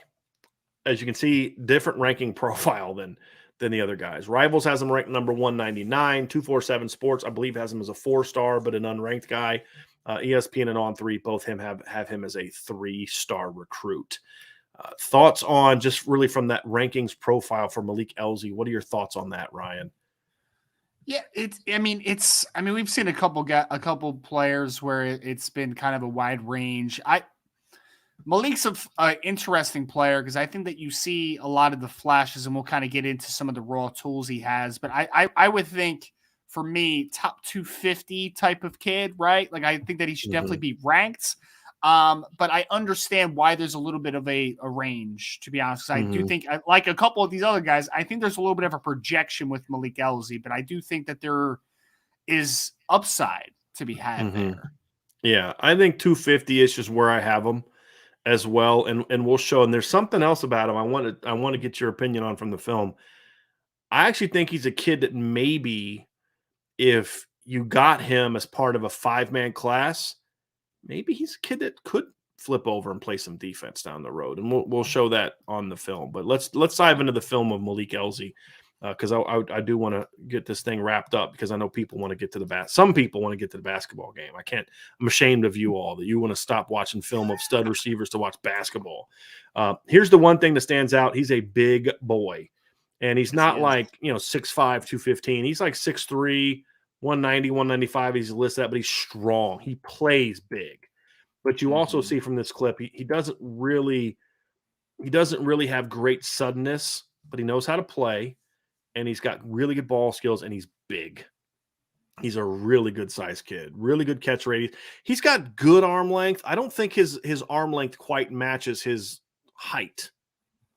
Fair. At least kind of what I've seen, but it's still good. It's not kind of what some of those other guys are. Here he's in the boundary. He does have clean hands. Talk about that right there. Like some people have said he's a faster guy. He's another one that I haven't seen it on film yet. He reminds me a lot of Miles Boykin in that regards. Where he's just not. You can see it right there. Like he's a long-limbed kid, long legs. He's a little bit lumbering in regards to that, but then he covers good ground. Like I would have never guessed Miles would have ran a 4.42. I remember when he was getting ready for the combine. And his last 2 years, I'd have people in Notre Dame say, "This kid's a 4.4 kid." I'm like, no, he's not. No, there's no way, because he didn't show 4.4. You know what I mean, on the field. But then he goes out and runs a 4.42, and you're like, "Phew," all right, there you go. Not that Miles was slow, but he just didn't show 4.42. Right. But that's kind of Malik is I love the body control there. Be able to flip his hips and make that catch. Good, real strong kid. I just don't see great length. But he's got really good focus and concentration, though, Ryan. He's a tough, and you're going to see it on defense, too. He's a tough kid. He's what you'd think a Chicago kid should be, right? Like Northern kid, Chicago kid. He's got some toughness to him. He's got some strength to him. Here's him playing defense, picking a pass off. I think the defensive layer to this recruiting could be kind of interesting, right? Because I mean, obviously you've only seen some of the flash plays like this one, for instance, but as a 6'3" rangy safety, might be interesting to kind of maybe a rover, guy maybe. that could come down and play rover. Yeah. I mean, you see it here. That's a nice downhill speed here. Decent pedal. The technique's not great, but you see light on his feet, and then plants and drives hard on his football. I mean, he picks that. That play looked a lot easier than it should have been. Like, the quarterback starts to throw, and Malik's not really in his, he's just now planting. He drives downhill in a hurry on that throw. In a hurry. So he may end up. I mean, we always talk about Ronan Hannafin in this vein, right? Like, he's a wide receiver if you take him, maybe, but also he has the flexibility where you can go up a number potentially at wide receiver technically, but also he might be a different position. I wouldn't count Malik Elzie out in that similar vein. I think there's projectability to both sides of the ball with this type of kid. Let me ask you this question. This is one of his better get-offs. Part of the thing that intrigues me about Malik is I'd be really curious to see him in person, because if he's a legit 195, then I start asking the question of, if he's 195 with the frame you're seeing right there, there's 30 more pounds you can put on that kid. Sure. And all of a sudden he's Tommy Trumbull. That's fair. That's fair. And yeah. No, and then the possibilities are endless for what you could do with that kid as a move piece. Yeah, I agree. Flex guy, can be a lead blocker, can line up in the slot, can still line up outside because he can still play outside receiver. So he's an intriguing player to me. I don't grade him as high. I mean, of the 6 we've broken down, he's the 6th lowest ranked for me. Sure. Just me personally, I would probably not take him right now unless you do feel he can do other things. But I also would understand if they did want to take him, because he does offer this is kind of like the way that you would expect if you saw all 22 film from Any Given Sunday. This is what it would look like. What happened to the lights? It's kind of dark film, man. Don't throw a fade down there. Not gonna see the football. What the heck happened there? But he's a physical kid. He's a strong kid. You got good hands. He does not tuck the ball at all. I got to work with him on that. But that, a little bit of swagger there. That's part of swagger I don't love. Get in the freaking end zone. You know what I mean? That's okay, now you've crossed the line for me. Get in the freaking end zone. You know what I mean? But here he is coming down on defense, making a hit. I can work with that. I'd really want to see game film of him playing defense. If I could see game film of him playing defense, that might kind of say, okay, take this. He might be Ronan Hannafin at that point in time. You know what I mean? It's possible. So yeah, that would be kind of my thing. Because honestly, some of the more impressive clips I've seen of him in this game were on defense. Well, that's my point, Brian, is he's caught my attention more for the flashes on defense than necessarily for the flashes on offense, which I'm okay with. If this kid's a developmental safety rover, I'm good, man. I'm good. I don't see the speed for safety for the same reason he's kind of my lowest graded receiver on here. But I see a tough kid. I see a strong kid. I see a kid that can get a lot better coaching. Right here, he's playing safety, making a pick over top. That would be the thing is here's the other thing. I want to see how big he actually is in person. Again, listed as 6'3", 195, but a guy that, I'd want to see just what kind of size he has. Yep. And I mean, he's a very physical player, whether it's offensively or defensively. You see that he's able to win at the catch point. After the catch, he brings physicality. On defense, he brings physicality. There's definitely a demeanor to him as far as just being a tough football player. That's good body control right there. That's one of his better catches. That's you see the radius right there. Like that's again, doesn't have super long arms, but he can extend and he's got good body control. You know, I like that. I like that. Yeah, I kind of get some Miles Boykin vibes with them too. Yeah. I think you mentioned that a little bit. Like I get those vibes. Chicago kid. I think Miles is longer, but very similar. Because Miles, ended up being like what was he at Notre Dame? Like 210, 215 is what he checked in at. Somewhere like that, yeah. He was kind of he had a very similar frame, longer, but had a very similar frame. This kid's tough. This is a tough football player. It's the thing about Malik that I like. He's a tough kid. Mm-hmm. I just my thing is he the kind of kid that as a wide receiver you go beat Bama with? That's my thing. I don't know if that's the case. But if he can be Miles Boykin, you take him. If you think he's Miles Boykin, you take him. I mean that would be my thing. And then, like you said, I can be a fifth guy. Yeah, I could see Coach Mason liking him as maybe a little bit of a kick coverage, punt coverage type of guy, though. Definitely see that. What's up with those lights, man? That's bugging me out. Seeing that dark state, like how do they keep playing on that? Right. That was one of the many things I hated about Any Given Sunday. It's like those weird dark night games. What is this? So strange. One of the many things I hated about that game or the movie. I have said though, that is the most true, like the football action. Like when they would show like those, like just the chaos of being on the field. I thought that was the most realistic thing. Yep, I agree. I like this. This is working the zone. Again, this is that flex tight end role. I mean, not a great route, but the feel for finding that soft spot. And then as soon as he catches it, he's go make a guy miss and get vertical. Some things I like about Malik. I just question that he's that guy that Notre Dame has been getting for years. That is really good player, but then has a little bit trouble kind of separating and making the kind of plays against Ohio State and Clemson and Georgia and Alabama that you have. You know what I mean? Mm-hmm. That's my thing. Because it's fair. Yeah. But he's also a hard kid to say no to. Like that's the tough part about it. It's like, do you really want to say no to this kid with some of the different things he can do?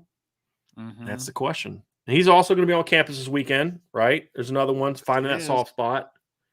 And it's not like he's far from a finished product too. Like, I mean, there's a lot to work with there. That's the other intriguing part about him. It's not like, oh, well, he's close to his peak. He's not. I mean, just technically speaking, there's a lot of room for improvement, just technically speaking.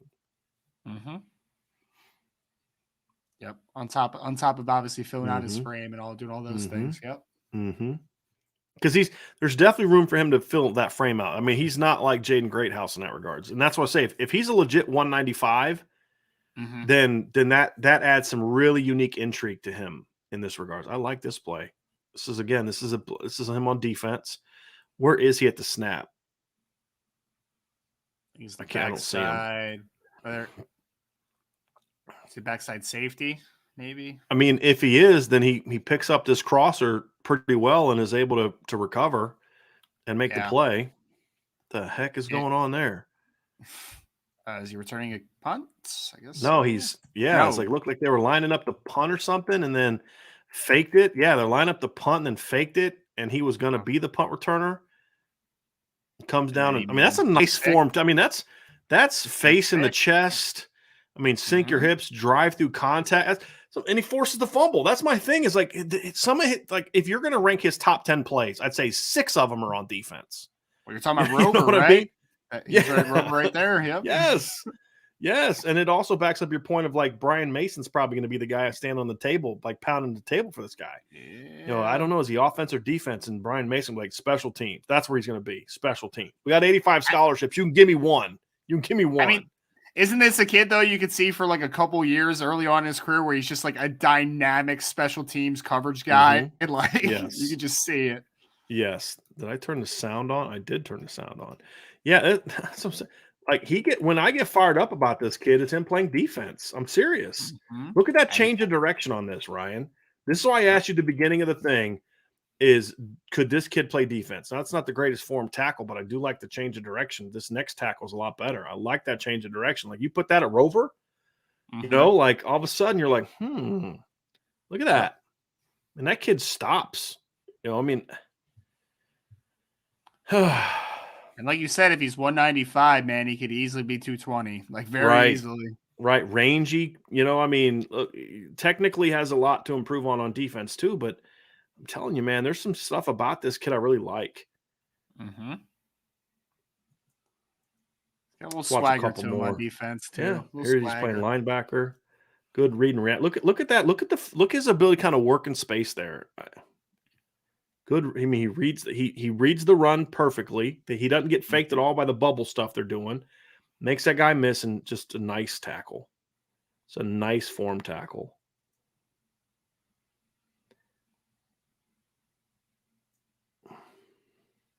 Again, look, I mean, it's good downhill closing speed, Ryan. So again, when I start getting fired up about Malik Elzie, it's really watching him on defense. Like I think his athleticism projects even better as like a rover type of guy than it does. And maybe you try him at safety and see if he moves well enough. But if not, then you put him on defense, you put him at rover and let him run around. You know what I mean? But then Yep. if you have injuries at receiver, or if you have injuries, or you don't get the guys you get, he's the kind of guy that, let's say you just take him as an athlete. Like let's say you're deciding, is it going to be Elzie or Hannafin or maybe both, right? You get a kid like that, and you think he's going to be a defensive player, and all of a sudden you say, boy, we didn't get a guy, or we lost a guy late. Somebody flipped a guy that we had, and as a coaching staff, we meaning like looking at it from the coach's standpoint, and you say, hey, we can now move this kid over here. Or you take him as a receiver and you don't get that third linebacker that you want. You don't get that rover that you want. And all of a sudden you say, hey, look, we got 5 receivers. We can move him over there. And I think that's the intriguing thing about a guy like Malik Elzie is if it's just as a pure receiver, I'm not sure I'm taking him right now because you're in such good position with Braylon James and Jaden Greathouse and Carnell Tate, and you want to see how things are going. Rodney Gallagher, those guys aren't taking the same spots. If it's just as a receiver, I don't know if I'm taking him right now. But if you believe he can legitimately maybe help you at multiple places, flex tight end, maybe he takes the place of a second tight end in this class kind of thing. Or maybe he's that athlete that kind of play multiple positions. There would be, if I was at Notre Dame, I would imagine there'd be some really interesting staff recruiting conversations when it comes to our total numbers and where Malik Elzie falls in that line. Yeah, I mean, I think you summed that up pretty perfectly. Like it's hard not to get excited with him on defense potentially, which is like weird because I mean he isn't ranked as a defensive player. Obviously, I don't even think he's ranked as an athlete. Like he's just ranked as a wide receiver, and I get it because he has a long athletic frame and there's things to like as a wide receiver, but sort of like a Ronan Hannafin, he gives you flexibility. And I mean, if the wide receiver group, if Chancey Stuckey really likes him, if Tommy Reese really likes him at wide receiver, if he comes there and he fails or doesn't just kind of, take that step, then I think there's a good baseline for like, hey, Al Golden, he's a pretty good player, man. Like, let's come over. And I said, you got to be real careful taking, like a lot of people said, you got to take 5 receivers in this class. I'm like, well, number one, it's going to be hard to get 5 really good receivers in this class. Number one. Number two, I've always been nervous about taking that many kids at a position like at receiver because what's going to happen is you're going to lose somebody from that 5. And then now you're back and then getting that 5 makes it a little harder to get the numbers you want in 2024. And then if you don't get your numbers in 24 and you lose a kid from that group, now all of a sudden you're kind of back to where your numbers aren't ideal. If you're going to bring in a 5th guy, to me, it has to be somebody with some positional flexibility. And I think that's what makes Elzie and Ronan Hannafin really intriguing to me is that they legitimately project to be able to play at the next level at multiple positions. And I think that's why I say if I'd need to see Malik Elzie in person, because if he's really only 185, then I'm not sure if I see that ultimate, flex tight end or linebacker rover type of deal. But if he's a legit 190-ish, then I'd say, yeah, I think that he's almost a kid that if he wants to come, you almost kind of want to take him. I know Illinois is on him. Sean has talked to us about, Illinois is really pushing hard for him. They're selling the whole, it's for the state and all that other kind of stuff. So it's not a given that Notre Dame could even get him because he knows he's not Notre Dame's top guy. I mean, he knows that there's several guys ahead of him on the Notre Dame board. There's nobody ahead of him on the Illinois board. And so that's kind of what makes it interesting. But he's a really intriguing player for me, Ryan. And and I know he is for you too. So it's going to see very interesting how it plays out. I'm very curious how the visit with him goes this weekend. That's something I'm really curious about to see, what do they say to him? What does he say to them? It's going to be very intriguing. So, but that's the receiver board as we see it. There's other guys on the board. Kyler Casper is a guy that I know the staff likes a lot. I like Kyler Casper a lot, but he doesn't care much for Notre Dame, it seems, at this point in time. He never mentions Notre Dame. He's talked about all the visits he wants to make. Notre Dame's not on that list. So I don't see that one going anywhere. The big kid from Arizona. There's some other kids on the board that are sort of like, if we miss this guy, he's the guy we turn to type of thing. So, but these are the 6 that right now I believe are at the top of the list for Notre Dame. I think you have to get at least 2 of Carnell Tate, Braylon James, and Rodney Gallagher for me. I think you got to get at least 2 of those guys. And then after that, it's like, between Greathouse and Tyler Williams, if you can get one of those guys to go with at least 2 of the others, boy, that's a heck of a class. And of course, the dream class for Notre Dame is, for who Notre Dame likes and who they have a shot at. The dream class is obviously the first 4 guys we talked about. It's Carnell Tate, it's Braylon James, it's Rodney Gallagher, and it's Jaden Greathouse. That's going to be it. I mean, that's kind of who they're looking for. So that's it. That's it for the wide receiver film room. And I think we just lost like 30 people from it. So I think the basketball game must be kind of going right now. But we'll be back tomorrow. We'll have we're not going to have an immediate post-practice podcast. We're going to have our normal 12:30. We'll have plenty of updates on the message board. I'll have stories out tomorrow about the practice of how things went and all those type of things. So we'll have a lot of coverage. We're going to have a running thread of all the pots of gold that go out tomorrow. Notre Dame is going to send out their pots of gold. You're going to see a lot of 2024 offers go out tomorrow.